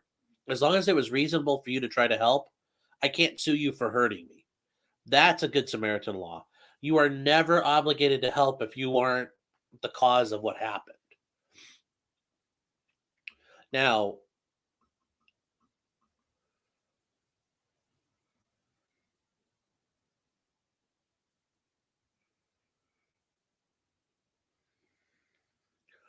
but she isn't responsible. She didn't, he put himself in there. Toxic. I mean, he didn't let him out.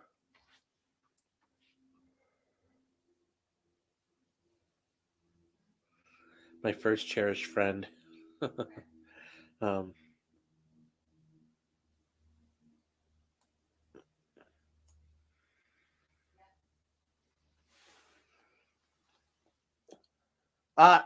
hey, people could fit into stuff, if you're a contortionist, and he wasn't a big guy to start with.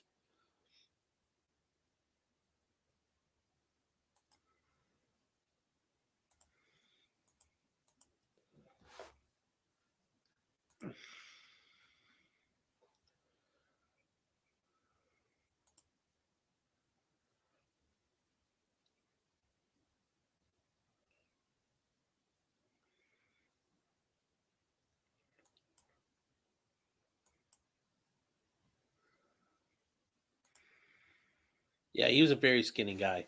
So him going in there, it worked.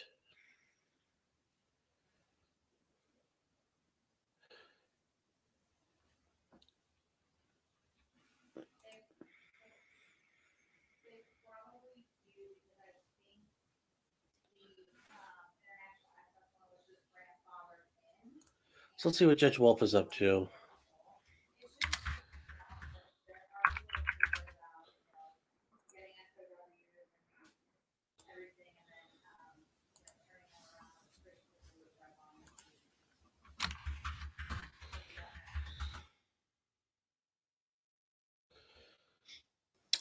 Crap, I think I just lost it.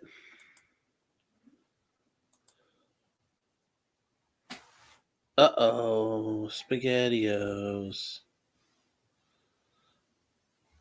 Where is it? I just had it before. Now you're killing me.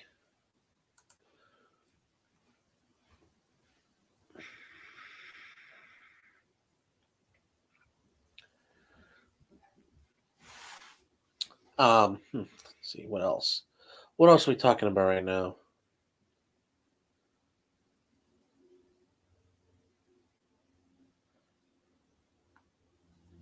Yeah, Toby, it's sad that nobody wanted to help you, but if they didn't have to, lazy people are lazy, and that speaks volumes about them that they didn't help when the time came. Reality, good morning. Oh, wow, 40 people. Holy cow.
When does the Chad Daybell trial start? I think that's not for a while, based on what I heard or what I thought last.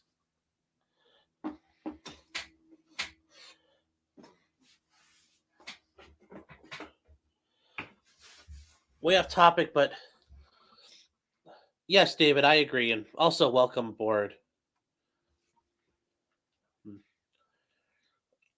Talk about Valo or Doomsday Prophet. When does Chad Daybell trial start?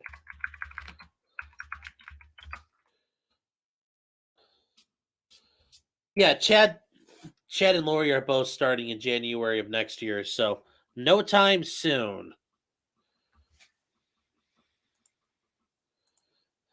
So we got a ways to wait, guys.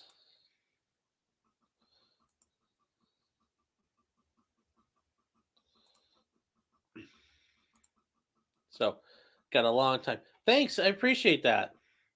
Oh, share it with everybody.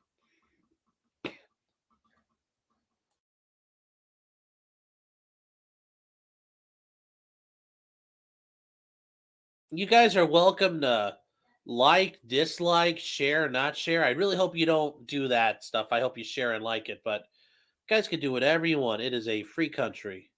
I appreciate it. Mm-hmm. Coffee, please. Oh, Allie, hello. Good morning.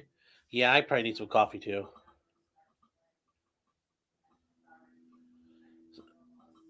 Put headphones on, Dennis, so I don't hear they're doing to me. I'll keep the chatter up, but also at 11 we'll have the trial going.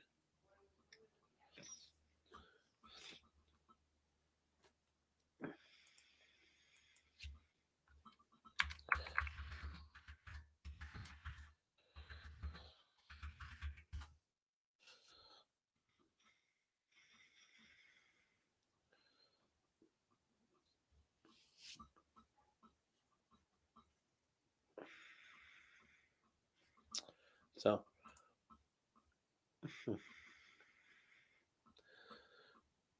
sure. Oh, George, the Wolfpack. Hi, George. Welcome.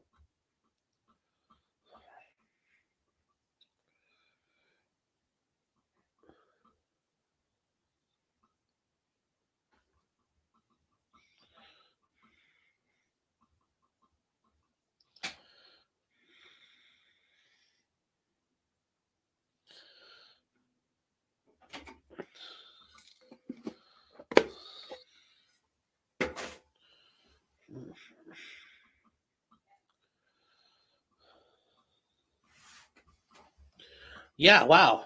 Apparently, yes. The Wolfpack is a real thing, I guess.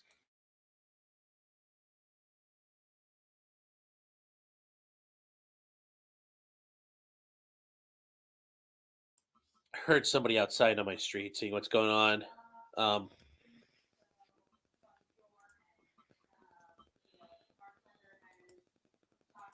So,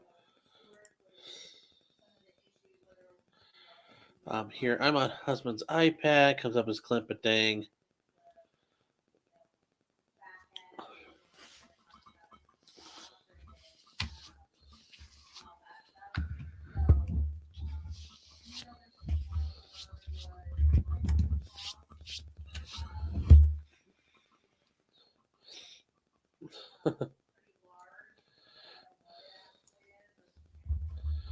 I agree, Sandy, but I didn't want to.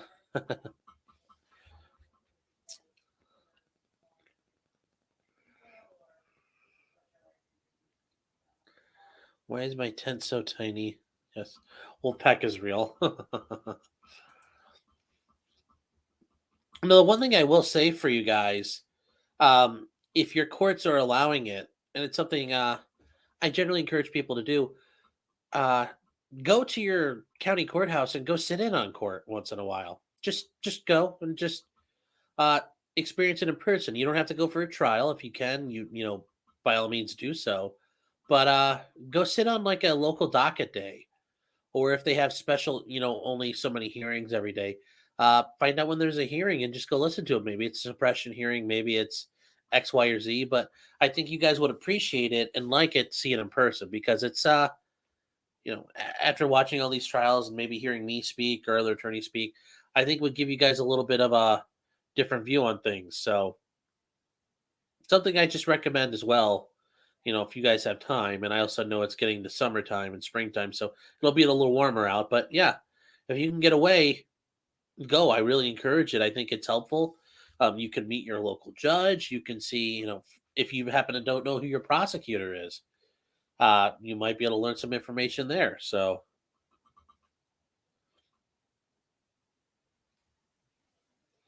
just something I normally encourage people to do.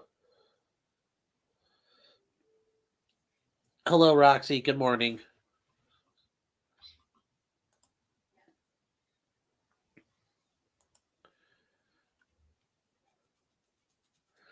All right, we got about 5 minutes till Lorenzen Wright starts.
Oh crap! Sorry, I was on mute, guys. My bad. My bad. But yeah, I encourage you guys to do it. It's you should see this. You should see the sausage being made. But it might be a 5-minute hearing, 10-minute hearing. It might be an hour. It might be a day. Either way, you get to experience what things happen.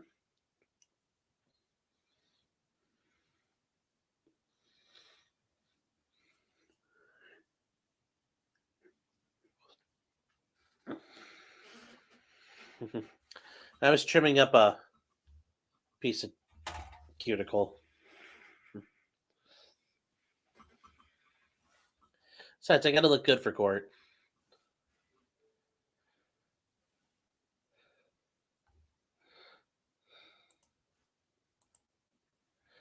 You guys are a bit much. I'm Diana Ross. Rather be Dean Martin and Carol Burnett.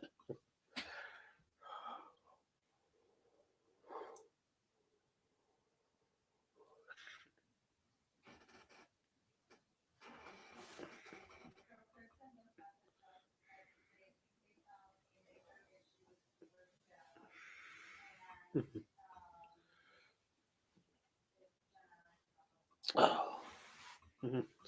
You do amuse me. Hopefully, I amuse you guys a little bit.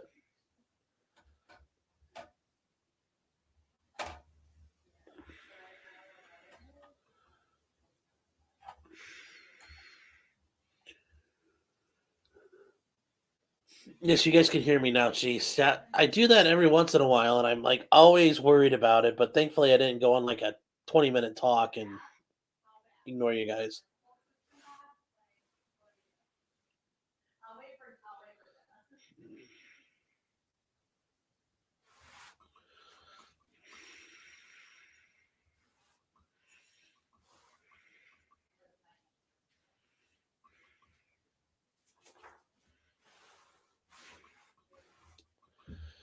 Oh.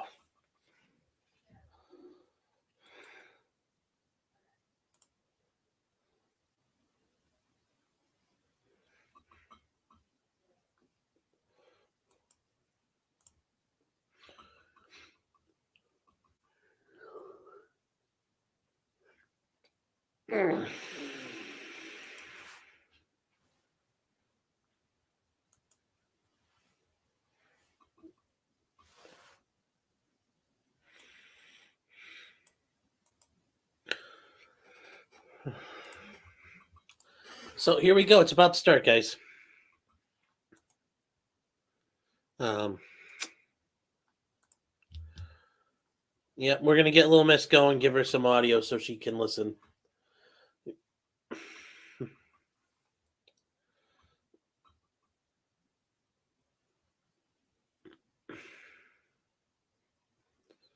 We'll give her some noise instead. Should fire up my drill and just put that sound on her ears. Make her listen to that for a couple hours. That'll help, right?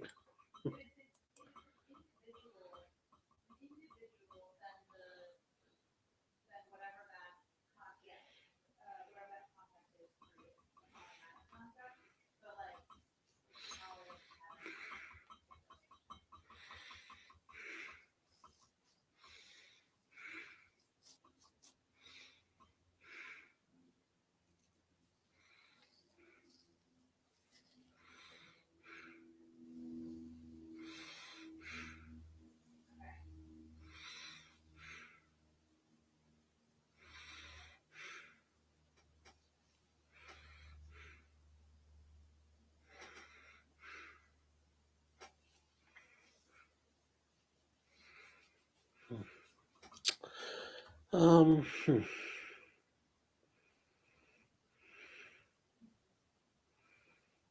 90 at a time is a lot to do voir dire on, but I guess that lets you get it done on a decent amount of time.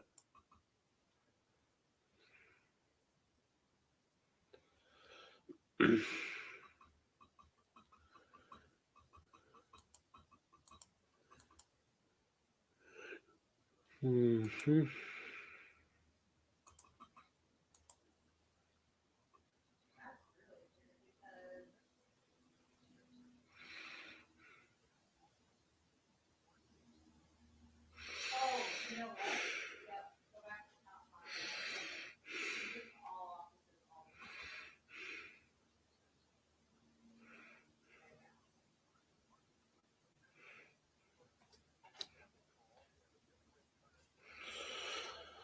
Oh, come on. I just want to see the live. Let's go, guys. You're killing me here.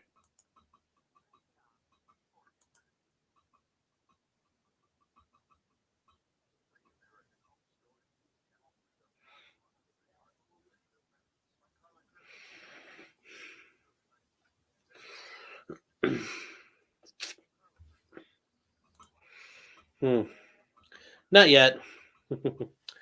Not sleepy yet. I had to pay to get mine that color. Yeah. It took me a long time to get this color. About 25 years. Oh, I think we might be starting. Oh, damn it! I hate when they do that. It started like they started talking about Billy Ray Turner, and then it was like the news recap, so it wasn't the actual thing. Let's see here. Billy Ray.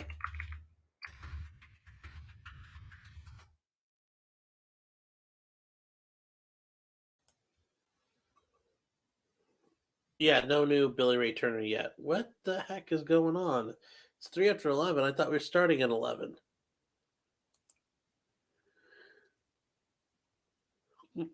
So come on.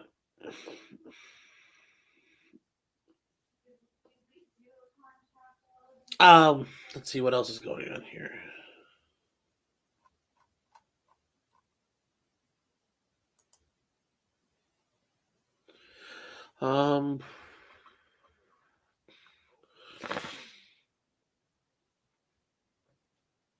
This is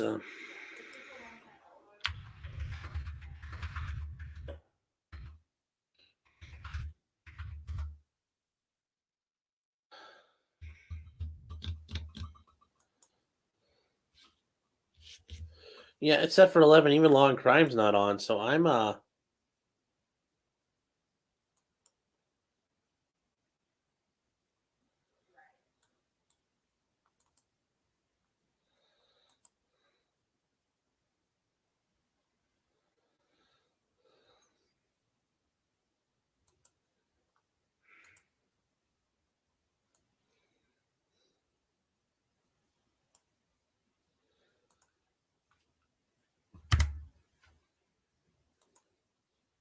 so still waiting. Come on, I just want this to start so we can get going. Husel, they're still doing doctor stuff. They're reviewing more and more records. I mean, that's going to be horrible, George. I mean, even I'm to the point where I bailed on Husel until the defense counsel's experts come in. I mean, they'll be looking at reports, but I'm assuming they're going to be better. They're going to, it's just, yeah, there is no point in.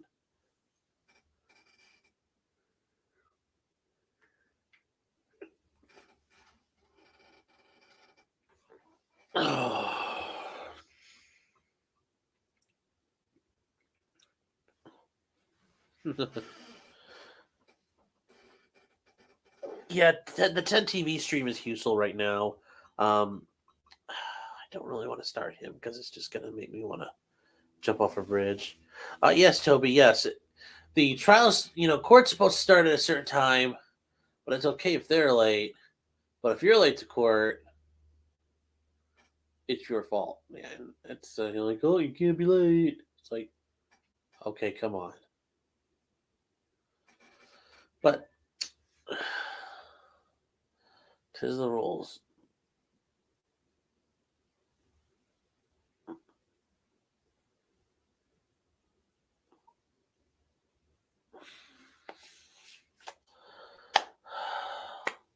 They are covering it. Who's covering it right now? They are covering it. They. The collective they or like the individual they?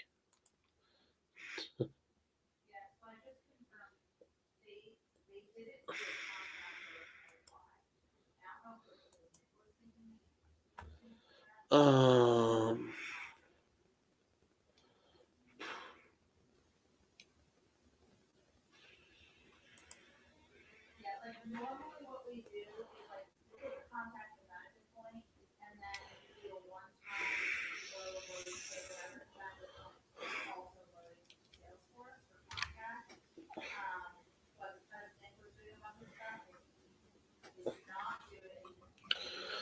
All right, guys. I don't know. There's like nothing, and it's the middle of a week. Where are the trials? Where are the trials? This is just redonkulous.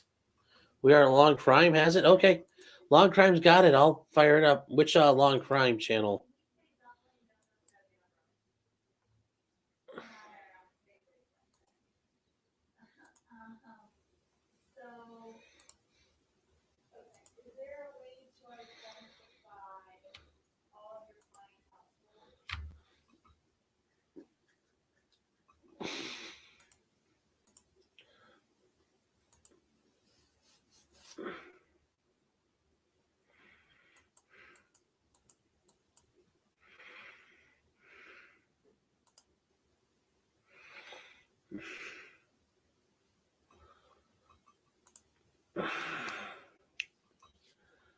Oh, saying long crimer, they're now covering it. Oh, okay. I got a little. Yeah, I think we're just gonna start with long crime on NBA if they start that one up first. Really, if they start something first and it's halfway decent, we'll cover that until Crystal gets Waddles on out there and starts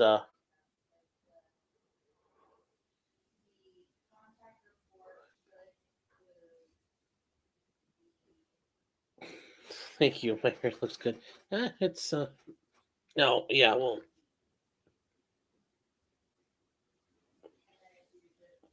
getting all boogered up with the headphones doesn't help.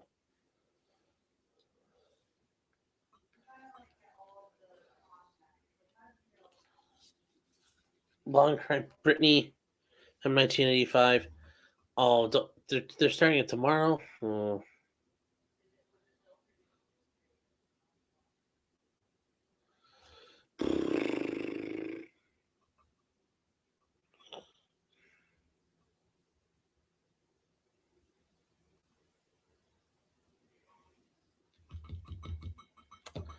What are we going to do? Well, one of these got to start up. This is killing me.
Hotels in Dixon will be all booked.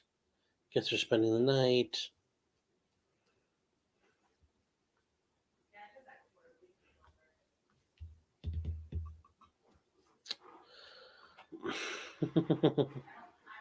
No, Mike, I just I had a lot of last night. I woke up. There was a lot to think about. I was trying to spend a lot of time thinking about the trial, rethinking through stuff. So nothing wrong with that.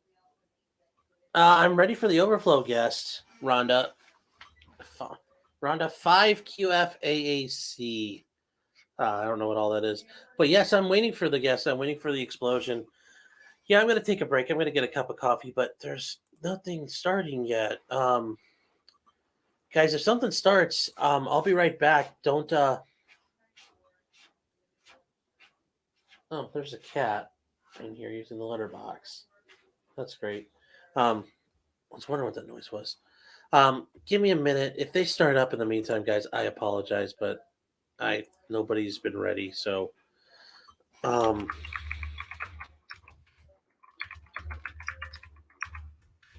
getting a little frustrating.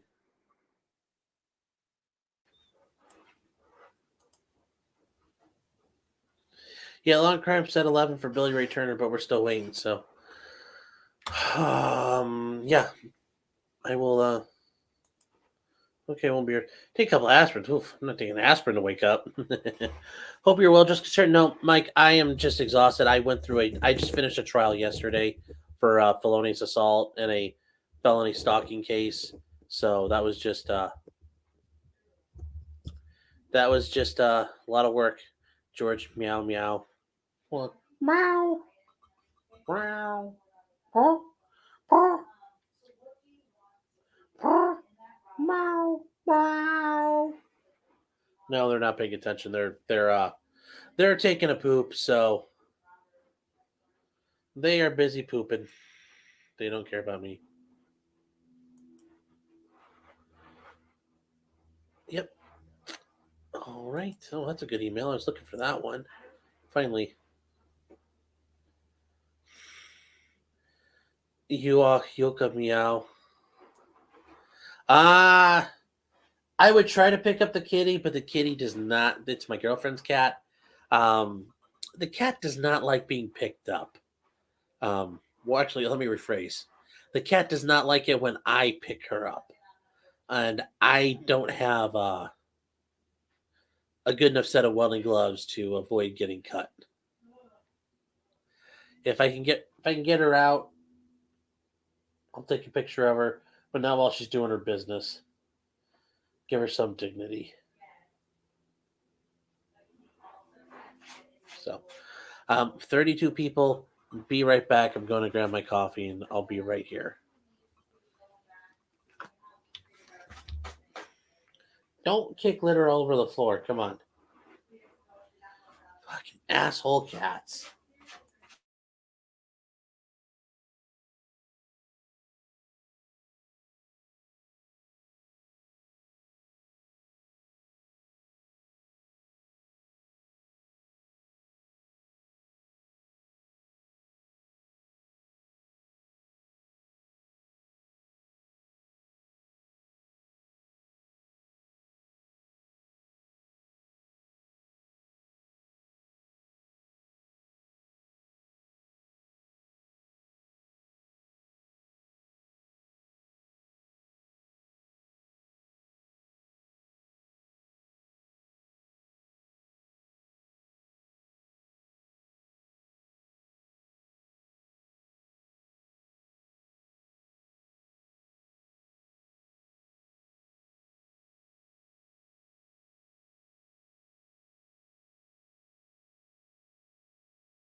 Sounds. No, there is 5 News that is covering, but there will only be one camera in the courtroom. So no, I bet Long Crime has their truck there, but they're. No, I'm back. So.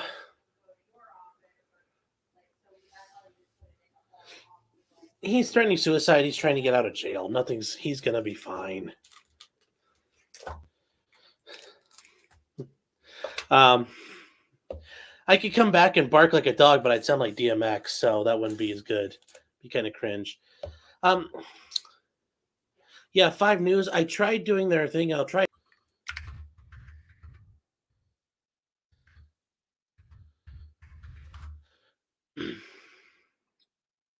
Watch live.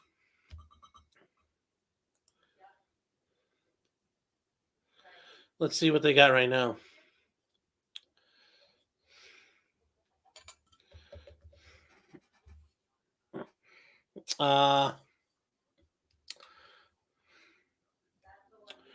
Ooh, the live is working for Channel 5. Let's see if it's fired up for us. If it's working, I'll put it on for you guys.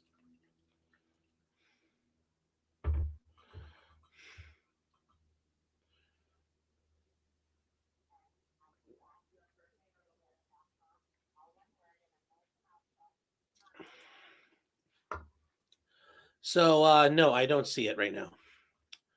What the F? Come on. Insanely confused. Do you happen to have a link or know where I can go to 5 Action News to find their stream because I would really prefer to use theirs over Law and Crimes or anyone else's, just to take that away from them.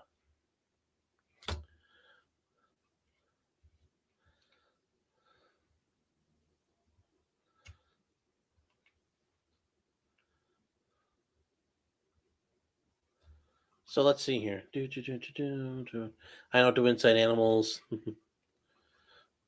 So I'm back. My OCD goes nuts. Oh yeah, Disney employees arrested for human trafficking. That does not surprise me at all. I mean, especially because I think Disney still employs foreigners at times too. So that's not a surprise at all.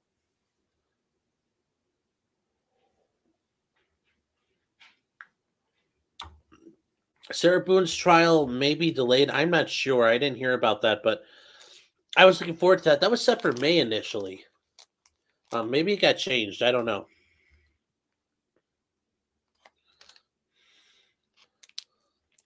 Cats have no boundaries.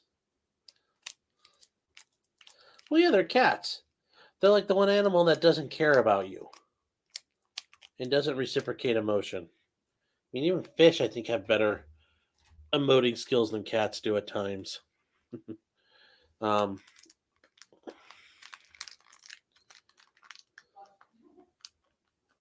So, what do you think about Jose Deuce? About this Jose dude? You talking about Jose Baez? Confused? Because I'm confused right now. Yeah, Gabby, but you can train a cat to use the toilet. That is kind of the neat thing that they can do.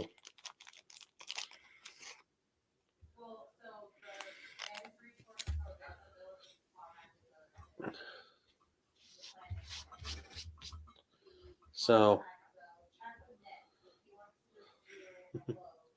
let's see.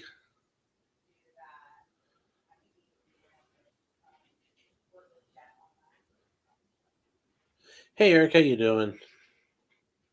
Yeah, that's what I thought. Her pre-trials are still the same.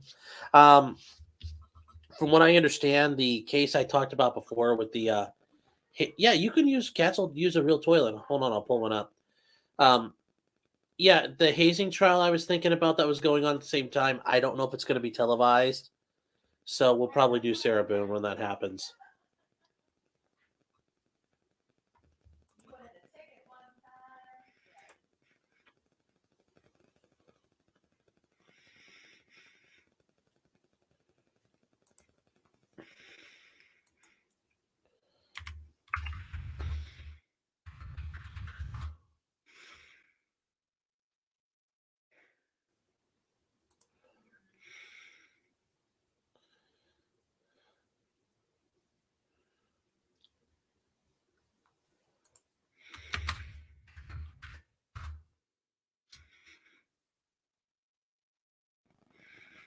Uh-oh.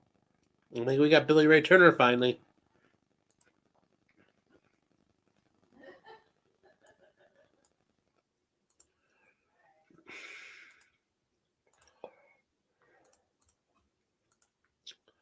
We'll start this for right now, guys, until Crystal gets going. To step back in the courtroom, please. I think that's only fair because at least, hey, it's a trial and we'll watch it. I'll try to find a better stream than Law and Crime, but for now, it'll be Law and Crime.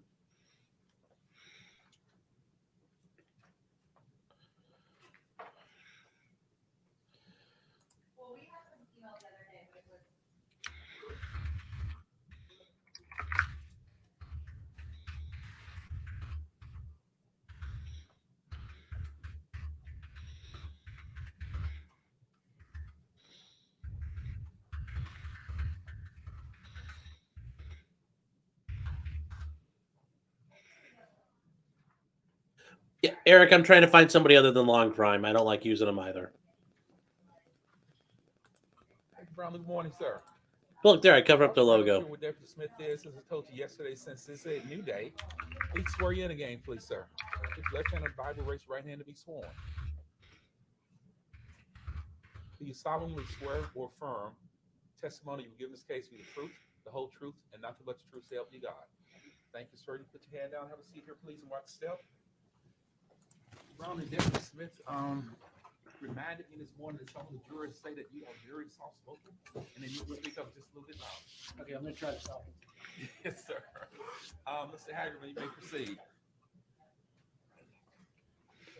After you testified yesterday, councils got together and there are some more records. Even better, we can tell long crime to fuck off. Don't need them.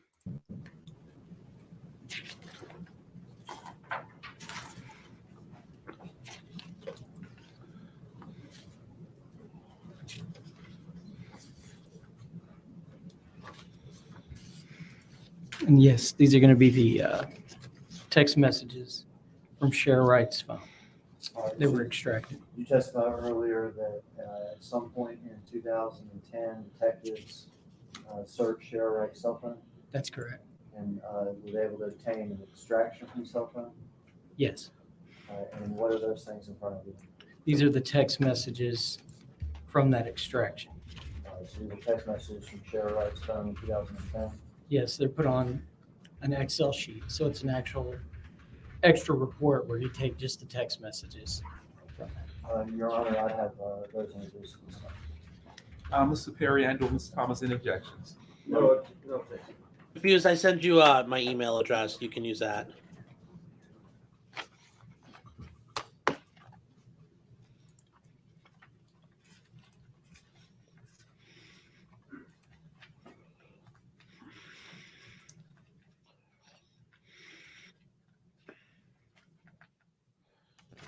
For the record, this is approximately a 13-page document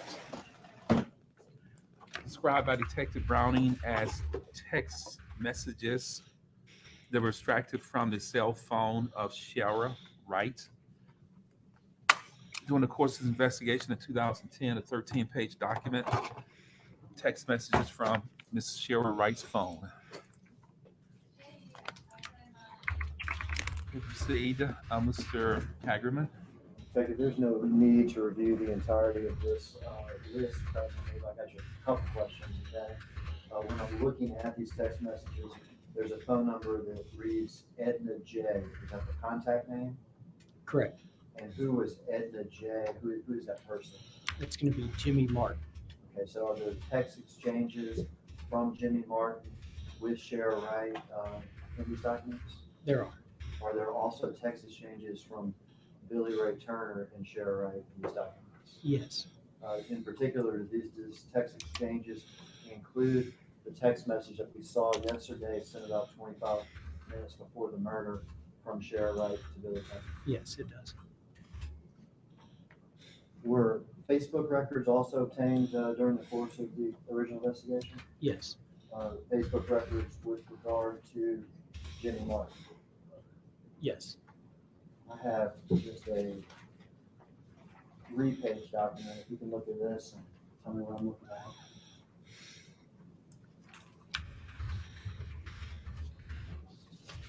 These are going to be messages exchanged between Jimmy Martin and Sherra Robinson. Sherra Wright. Sherra Robinson, who's also Sherra Wright. Right. Correct. And Choose. Jimmy Martin, who's also Jay Martin. All right. Is that what's reflected on Facebook records? It is. Your Honor, have that introduced as state sex members. Any objections, Thomas and or Ms. Perry? No, Your Honor. Without objection, this is a 3-page document. Exhibit number 5959, identified by Detective Browning as Facebook messages between Sherra Wright and Jay Martin. Sherra Wright, Sherra Robinson, also known as Sherra Wright, and Jay Martin, exhibit number 59, a 3-page document. You may proceed, Mr. Hagerman. Reviewing the document, I see that this Facebook exchange begins on June 16th of 2010 and ends September the 9th of 2010. Would that be correct? That's correct. And I'm not gonna ask you to attempt to decipher it, but have you read these Facebook messages? Yes. Do you believe that these conversations are in some type of rough or loose code? Yes, it appears it would be. Generally talking about what? A party. Can A you part, guys I'm speak sorry, up for us? a party. A party. It appears that Jimmy Martin and Sherra Wright are attempting to get a party together. Do you believe they're getting a party together? I do not. What do you believe the party is? I believe that they were using that as code for the killing Lorenzen Wright. Okay. So you believe this is a rough or loose coded conversation in which the killing of Lorenzen Wright is referred to as getting a party together? Correct. And there'll be another witness who goes through this. Yes, it's an interesting courtroom, a little bit. Oh, Sean.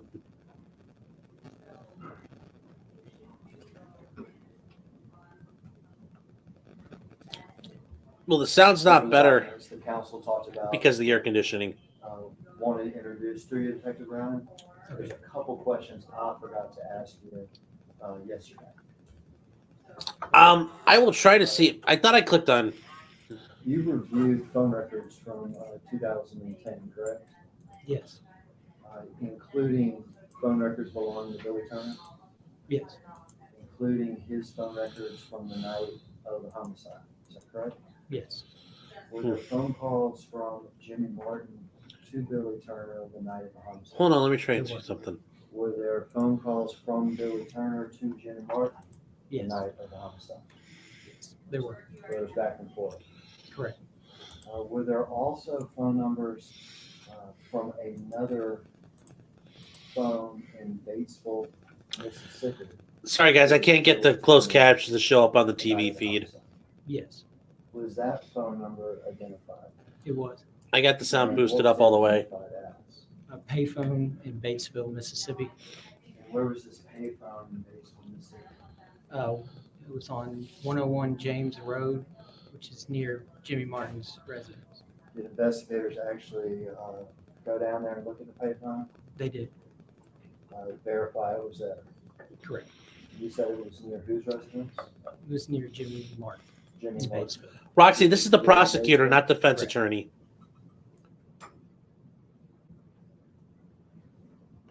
You testified earlier, this is another thing I forgot to ask. Bye, Rhonda.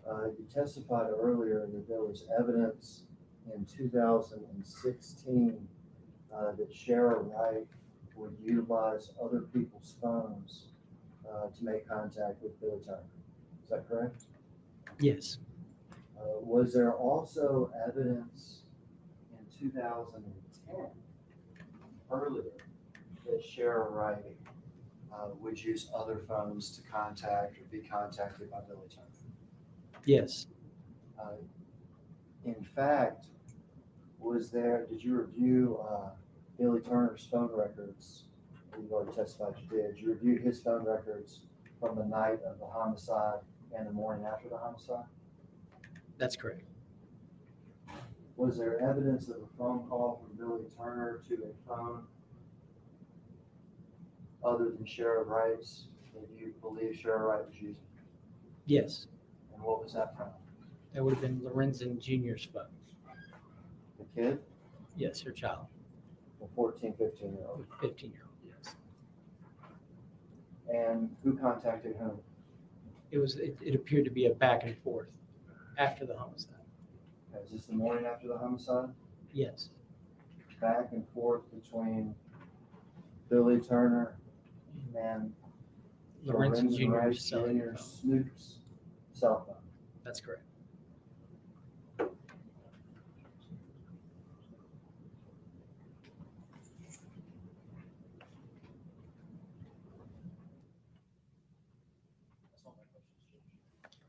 Hagerman, Mr. Thomas, you may proceed.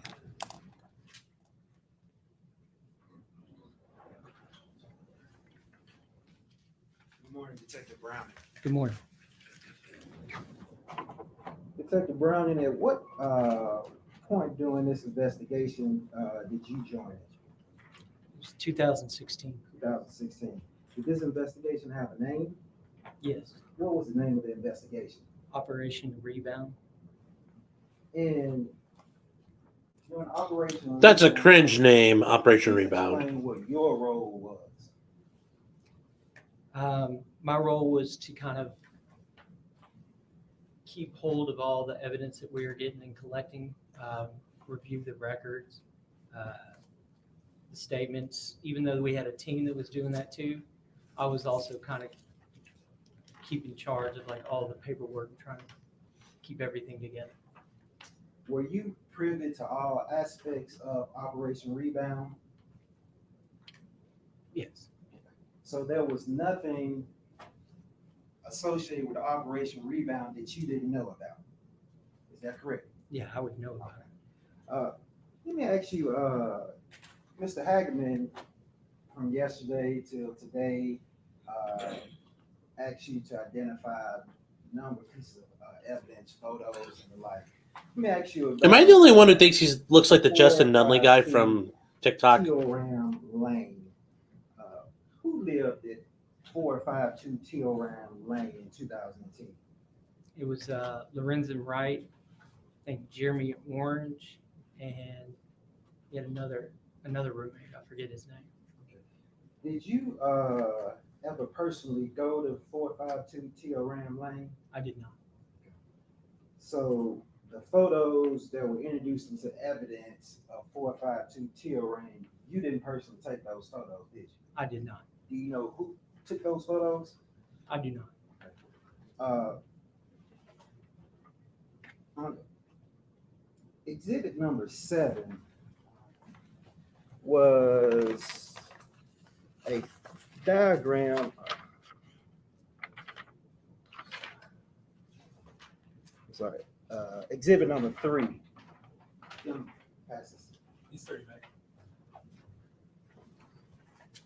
Exhibit number 3, that's a overview of a Google Maps of 452 Teal-Ram Lane and an IHOP. Is there any particular reason why an IHOP is highlighted in that particular street overview? I do not know. I would only assume that it has to do with, I know that in Jimmy's statement, he makes a statement about an IHOP that they were at or something. But other than that, I do not know. Do you happen to know back in 2010 if Lorenzen Wright had a alarm system at his home at 452 Teal-Ram? I do not. Let me ask you about 4530 Whispering Woods. Who lived at that address in 2010? Sherra Wright. Do you know if Lorenzen Wright ever lived at that address? I do not. I know that he frequented there, but I do not know if he actually lived there. Do you know how long Sherra Wright actually lived at that address? No, I do not. Do you know where Sherra Wright and Lorenzen Wright lived prior to Sherra moving to 4530 Whispering Woods? I don't remember it, but I do remember it being somewhere in Easton. Who else would like to get a new metal roof installed for 99 cents? Click below and enter your zip code to see if you qualify. So you didn't take the photos that were entered into evidence of that address as well either, did you? Correct, I did not. You also entered different shell casings associated with the callus cutoff location where Lorenzen Wright's body was located, correct? That's correct. Do you know exactly how many of the 25 shell casings were collected out there? What do you mean by collected? The spent shell cases, were there any 25 spent shell casings collected on the scene out there? Yes. Do you know how many? I don't remember that. Whatever was on the graph, I can't remember. Yes, that would be.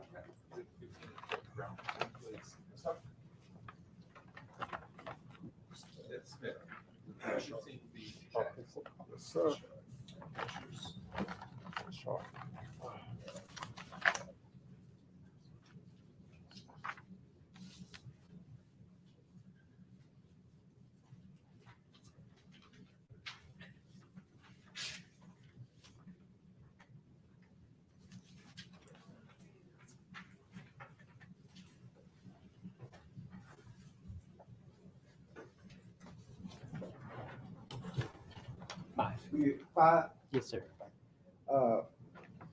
Now, I'd like to ask you about the text message that you were asked about on yesterday. I believe that would be the text message between Sherra Wright, that was exhibit 44, the text message between Sherra and Billy Turner. I'm sorry, exhibit 43.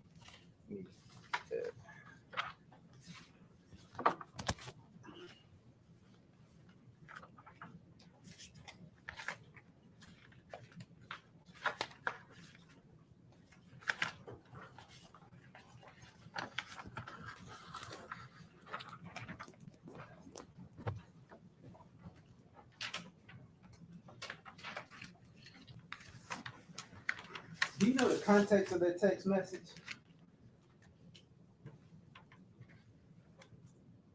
No. Lorenzen Wright was a favorite son of the city, played high school ball, college ball. He raised a family here, correct? Yes. So it stands to reason that he knew a lot of people who lived in this city, correct? Yes. So read that text message to me once again. I'm going to need my commission. Ren want you to bring your cards in the AM before you fly out. You owe me, boy. So isn't it true that he could possibly, Ren could be one of these business cards to give the people who he knows in this city, correct? Yes, I mean, it could be possible, yes. There is nothing in that text message between Sherra Wright and Billy Turner that sets up any kind of murder or killing of Lorenzen Wright, is there? On the surface, no. On the surface. Read the text message again. I'm going to need my commission. Ren want you to bring your cards in the AM before you fly out. You owe me, boy. Who sent the text to who? Share to Billy. Share to Billy. And in that text message, it doesn't say, I'm going to need you to murder Lorenzen Wright. It does not. It asks about business cards that Ren wants from Billy Turner. Correct. Which you've already said that Billy Turner was a yard man at that time, correct? Correct. Okay. Through your investigation, were you ever able to uncover $50,000 in Mr. Turner's bank account? I was not. What about $25,000? I was not. Ooh, that's actually very interesting. Was Billy, to the best of your knowledge, was Billy Turner the beneficiary of a $1 million life insurance policy from Lorenzen Wright? Not $1 million. Was Billy Turner the beneficiary of Lorenzen Wright's NBA pension? He was not. So, through your investigation, there was no money given from Sherra Wright to Billy Turner, correct? It didn't appear that he got cash for what he did. Yes.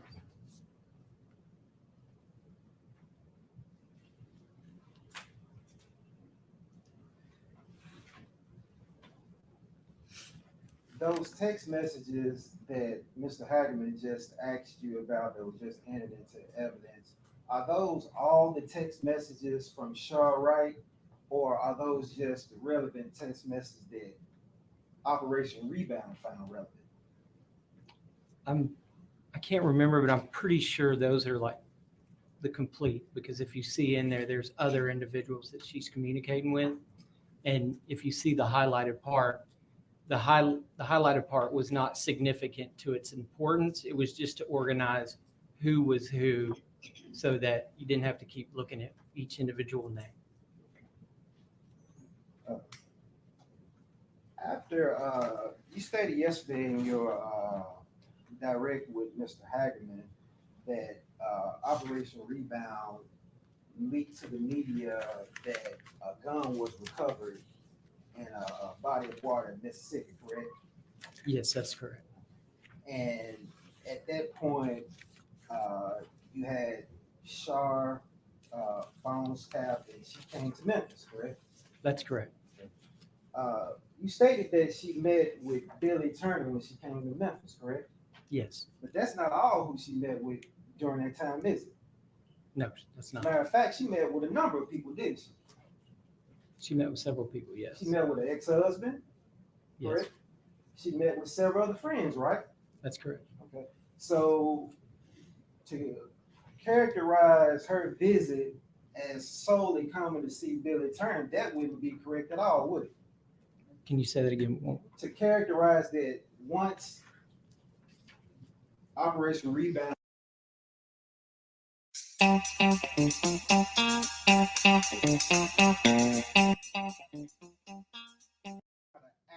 depiction, is it? I would say it was the only person that she met in secret, where it was done through a second person, like a second party. She called her ex-husband, and she called her boyfriend or ex-boyfriend, Kelvin. I don't know if they were married. So those were open conversations where she wasn't hiding those people. But she met with a number of people. She did meet them. Detective Browning, during Operation Rebound, you would meet sometimes with Claudia Robinson, or investigators would meet with Claudia Robinson to exchange recording devices that she used to record her conversations with Sherra Wright. Do you have a copy of the script that you provided for her to follow during? Okay, we're going to one that's not going to have ads pop up in it. I think it's a little louder. But at the same time, I was doing 10-day reports and trying to manage the wire aspect. So even though I know what's going on, we're talking about it, how they went about it, or if they did it verbally, or if they gave her. Let's try this one works better, guys. I didn't see transcripts in the This is the defense attorney so now. I have to assume that they were directing her or talking to her about it. So, to the best of your knowledge, in which you told me earlier that you were privy to all aspects of Operation Rebound, there was no script, correct? Well, I'm going to assume that they're guiding her because they're giving her a recorder and they're asking her to make these phone calls. So they're guiding her through that. Yeah. So, do you have a copy of the script? That's what I'm asking. Yeah, I do not. I do not have a copy of the script.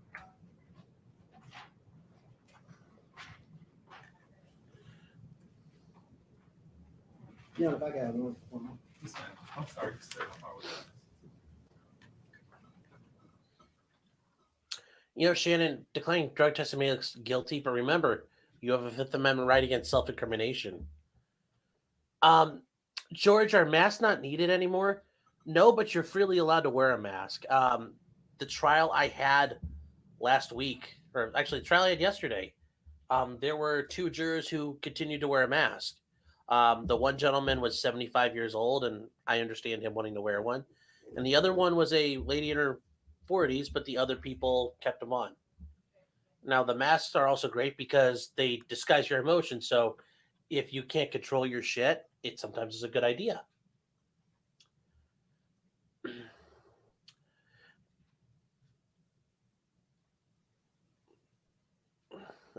Personal. I'm using the audio setup from here. I'll try the automatically adjusting mic volume, see if that helps. Let me know. When Sherra, after the media had leaked, after Operation Rebound had leaked to the media that a gun was found in the body of water, I asked you about who Sherra came to visit and spoke with. During that time, it wasn't Billy Turner who was trying to contact Sherra. Sherra was the one who was contacting Billy, correct? Yes, that's correct. And were you able to see the text messages or that Sherra sent to Billy during that time? Through the Yes. third party? Through the third party. Yes. To the best of your recollection, did Billy even recognize who this was who was trying to contact him? I don't think at first, no. You did. No other questions, John. Thank you, Mr. Thomas. Mr. Hagerman, you have any additional questions of Detective Browning? No, sir. F. Smith, can you please give to Detective Browning Exhibit 58, please?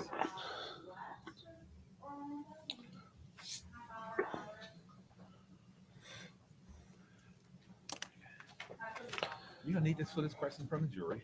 Okay. Oh, the jury gets asked questions. Publish or go through all the Awesome. text messages that were sent or exchanged from Sherra Wright. But the question from you're going to read exactly as it's written. Quote, who else did Sherra or Billy text the night of the murder? Question mark. Besides Jimmy? Question mark. In parentheses, calls after 10 p.m. or text? Question mark, close parentheses. Now, if you can answer the question, I'll ask Deputy Smith to give you that information because it might assist you in that answer. But if you can answer the question, you can answer it for the jury, please, sir. So if you have so your house, you've been in that house. So I can tell you, yes, there were other, I do remember, there were other communications with other individuals. I know of one particular was of Billy Turner. Of course, you can't tell if they communicated, but there was a transaction between him and what appeared to be his girlfriend at the time, or a girl. Sherra's text messages were pretty limited right after the homicide for a brief period. I think the next one that I saw was probably at 1 a.m. I don't know if it was that night or the following night. I'd have to see, but it was between her and Billy. Should have been.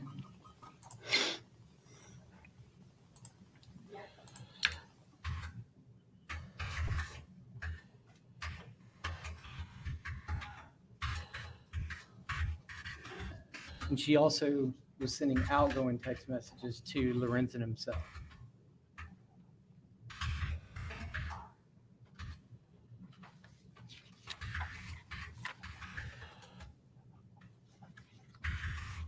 So yes, there was other communications with other individuals. I don't know if that answered the question. We'll sit a minute. Ms. Haggerty, any additional questions? Well, I don't think it totally answered the question that the juror had.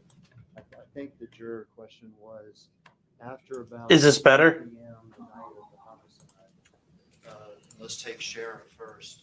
Okay. Was Sherra texting people? How about now? Than Jimmy Martin and Billy Turner.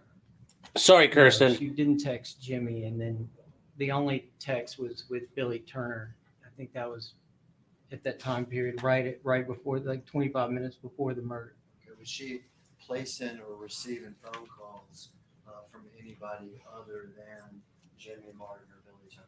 No. Okay, so if you look at those records in front of you, does she have any texts or any phone calls with anybody else, let's say from 10 p.m. that night of the murder till 8 a.m. that next morning?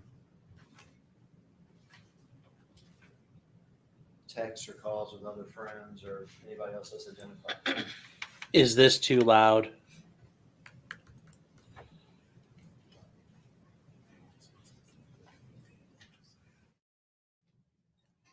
Started about talking about the 10 o'clock on the 18th, going to about 8 in the morning on the 19th. Yeah, I'm making sure that these are in order.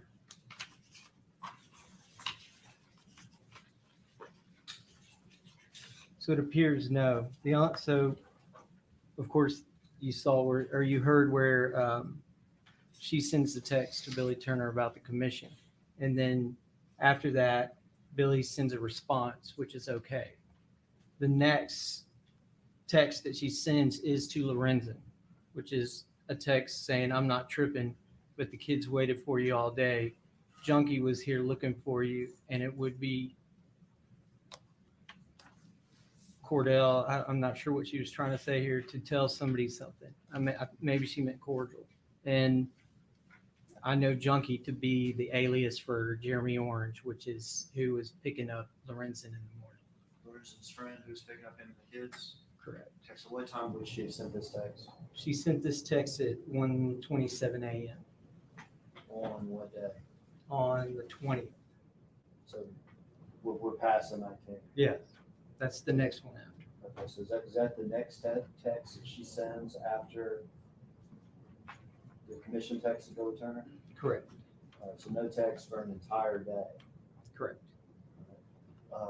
Do you remember, or the question wasn't just about text, I think.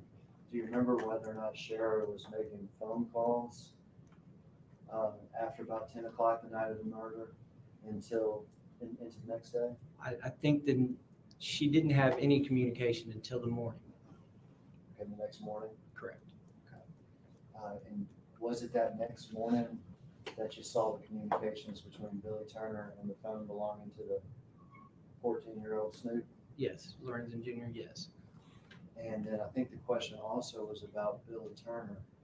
After about 10 o'clock at night, on the phone records, was Billy Turner communicating with anybody other than Sherra Wright or Jimmy Martin?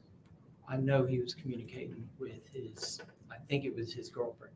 Okay, is her name reflected in the line sheets that you have? No, this is going to be just with Sherra. It's just text Those are messages. just There's no Sherra's call phone logs calls. or anything. Okay. So you know that Mr. Turner was communicating. I do remember him communicating with her, but I'm not sure who else. I'd have to see the actual records. And I don't, this may help. There's a phone expert coming in today who has all the records that were obtained in 2010. Yes. And I'll remember that question for when he testifies, Your Honor. Yes, sir. That's all my questions, I think, Your Honor. Thank you, Ms. Hagerman. Mr. Thomas, any additional questions? Just, Yes, sir. the call that was from Snoop, the son of Sherra and Lorenzen, that was a call from Snoop to Billy Turner. Billy Turner didn't initiate the conversation, correct? I would have to look at the records. I know it's been a while, but it was a back and forth. So I think it started around 6 in the morning, but I'm not sure. But I know that there is a back and forth that starts up between his cellular phone and Lorenzen Jr.'s cellular phone. Who initiated, I do not remember. Just 1 second. Yes, sir.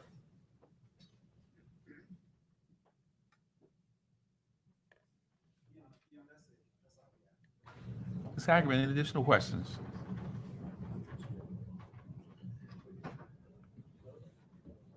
Oh, no further questions. I'm sorry, Your Honor. Yes, sir. Detective Browning, I'm going to excuse you from any additional testimony in this case. You cannot discuss your testimony with anyone or allow anyone to talk to you about their testimony. Thank you for being present in court yesterday and today. And make sure you stay safe, sir. Yes, sir. Thanks, sir. Sit down and watch your steps, please.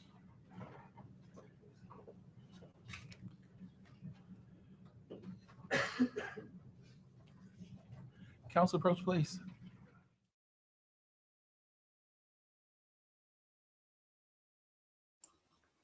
So I was not aware this judge does jury questions, but those are very nice. More often than not, and I've been in a courtroom as a prosecutor where we got jury questions. They're very helpful because you can figure out what the jury's focusing on, what they're not focusing on, and gives you an idea of whether or not they're liking what you have or if you need to change up tactics or direction. Wonder if we're taking a break. Servinia Braswell, please. Oh, we're going right back at it. Yeah, some of you guys were commenting the it looks like office furniture. Some courtrooms are, not always up to snuff and Braswell, good morning. get a little worn out. Come to where Deputy Smith is standing, please. You have something in your left hand. You hand it to Deputy Smith for a moment. Put your left hand on the Bible. Raise your right hand to be sworn. You can hand that to Deputy Smith also. He'll hold it back for you. You got it. He'll hold it for you. Do you solemnly swear or affirm the testimony you will give in this case be the truth, the whole truth, and nothing but the truth to help you God? I do. Thank you, ma'am. Have the bottom back. Have a seat. Wendy, here. jury questions Watch are your step. good, but some judges How you doing don't this do morning? it. Good. Good to see you And the again. judge I was in front of yesterday, they weren't allowed to take Schofield, notes good to see you, either. sir. And Mr. Braswell, usually the judge will tell you this, but if you're more comfortable with your mask off, you can. I apologize. Oh, I demand their If mask you wanna off. take You the need to mask be able off, to see you them. may certainly take it off. Thank you, ma'am. Sorry, Exactly, Judge, Road Dog. It's state funded. No, you're fine. It's, I was writing up. Forgot to look up and see if she had a mask on. You may proceed, Ms. Schofield. Thank you, Judge. Ms. Braswell, can you state, spell your name for the jury for the court report, please? Servinia Braswell, CerviniaBraswell.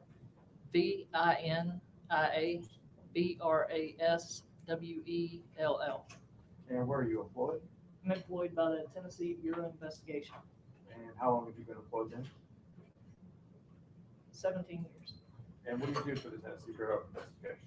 I'm a special agent assigned to the training unit. Prior to that, I worked for 15 years as a special agent forensic scientist in the firearms identification unit. And firearms identification, how long did you do that? 15 years, you said? Yes. Okay. And I if can you identify could, a gun. Explain to the jury what exactly firearms identification is. That's examining firearms to make sure they work properly, looking at bullets and cartridge cases to determine if they were fired from a specific gun or fired in the same gun. And what kind of training did you have to go through to get that job?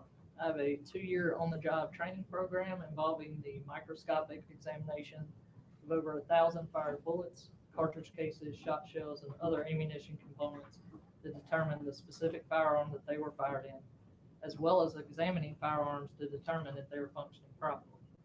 I trained under 7 court-qualified firearms examiners with over 100 years of combined experience.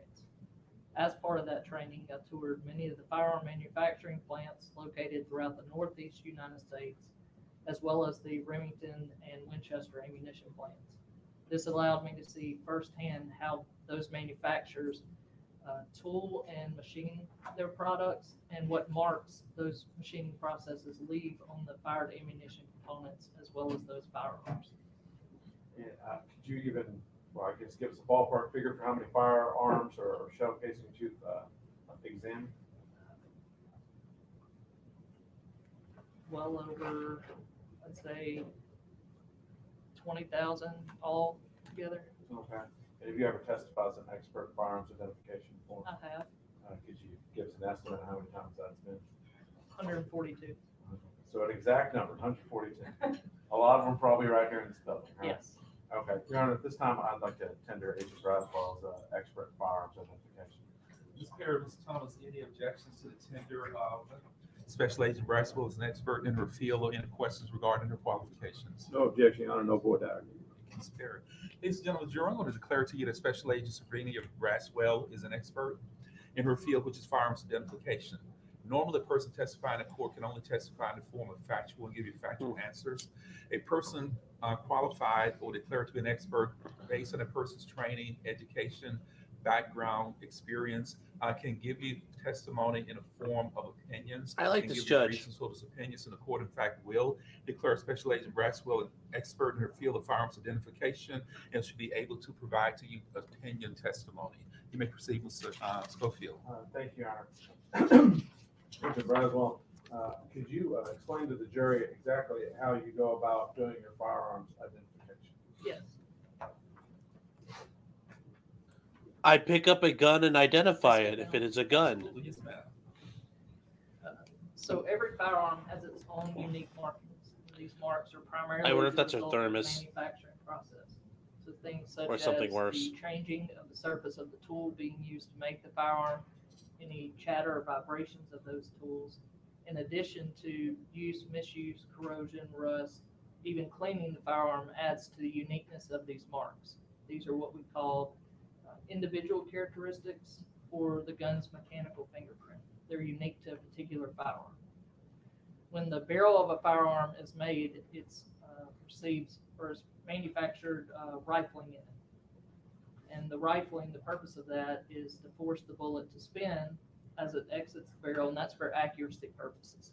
So it's like a quarterback throwing a football. You want it to spiral out of his hand so it'll hit its intended receiver. The manufacturer will determine how many lands and grooves they cut to the firearm, the direction of the twist of those lands and grooves, and the width of those lands and grooves. They also determine things such as the shape of the firing pin. Is it round? Is it rectangular? Those are what we call class characteristics. And they're common to a group of firearms. So an everyday example would be if I walked out into a parking garage and I was trying to find my red Jeep Wrangler. Everything that's not a red Jeep Wrangler we could exclude based on class characteristics. Now I'm looking for individual characteristics. So what makes it my Jeep Wrangler? There's my plate number. There's my vehicle identification number. There's scratches I know I put on the door of that vehicle. And there's my sunglasses sitting on the dash. So that is individual to me. So there's several things that happen in a firearm during the firing process. Part of that. Please don't sit on that. Please don't sit on that. Into the magazine of the gun of a semi-automatic pistol. That magazine is inserted into the grip area of the firearm. The slide or the top portion of that gun is pulled to the rear and released. As it moves forward, it takes this top cartridge and pushes it into the chamber of the gun. Now when the trigger is pulled, the firing pin moves forward and it strikes the back area of the cartridge case that's known as the primer. That creates a spark, and that spark lights the gunpowder that's inside the cartridge. So when enough pressure builds up, it forces that bullet out and down the barrel and out of the gun. So as that bullet travels down that barrel, that gun's individual characteristics or mechanical fingerprint is scraped along the surface area of the bullet. And those marks are what we look at under a comparison microscope to determine if two bullets were fired from the same firearm. That same pressure takes this cartridge case and slams it back up against what we call the breech face of the firearm. And that's the thick block of metal that surrounds the firing pin. That pressure causes that slide to move rearward, and the extractor holds this cartridge case in place. So it moves all the way to the rear until the cartridge case comes in contact with the ejector, which kicks the cartridge case out of the gun. That's why on scenes you often find fired cartridge cases at the scene. And again, those are the marks left by the breech face and the firing pin that we look at on the back of the cartridge case under the microscope to determine if two cartridge cases were fired. Why aren't you talking about the extractor and ejector markings? Those are as well. Bullets to bullets and cartridge cases to cartridge cases, but not bullets to cartridge cases because they're marked by two totally different parts of the firearm.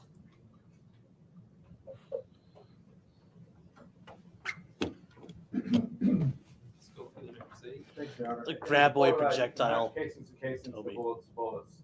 But can you also match casings to a gun and bullet to it? Yes. And we do that by test firing the gun that gives us fired bullets that we know came from that particular gun, fired cartridge cases that we know came from that particular gun, and have that gun's mechanical fingerprint present. And we compare those to any evidence bullets and cartridge cases to see if that fingerprint is present there as well. Now, for this particular case, 10070155548, I believe your lab number is 103004886. Did you examine some bullets and shell casings and a firearm? Guys, it sounds like we're about to start that, so I'm going to stop the stream and start a new one, okay? So I'm going to stop that and start a new one. Okay? They're doing a plea, so we got a minute.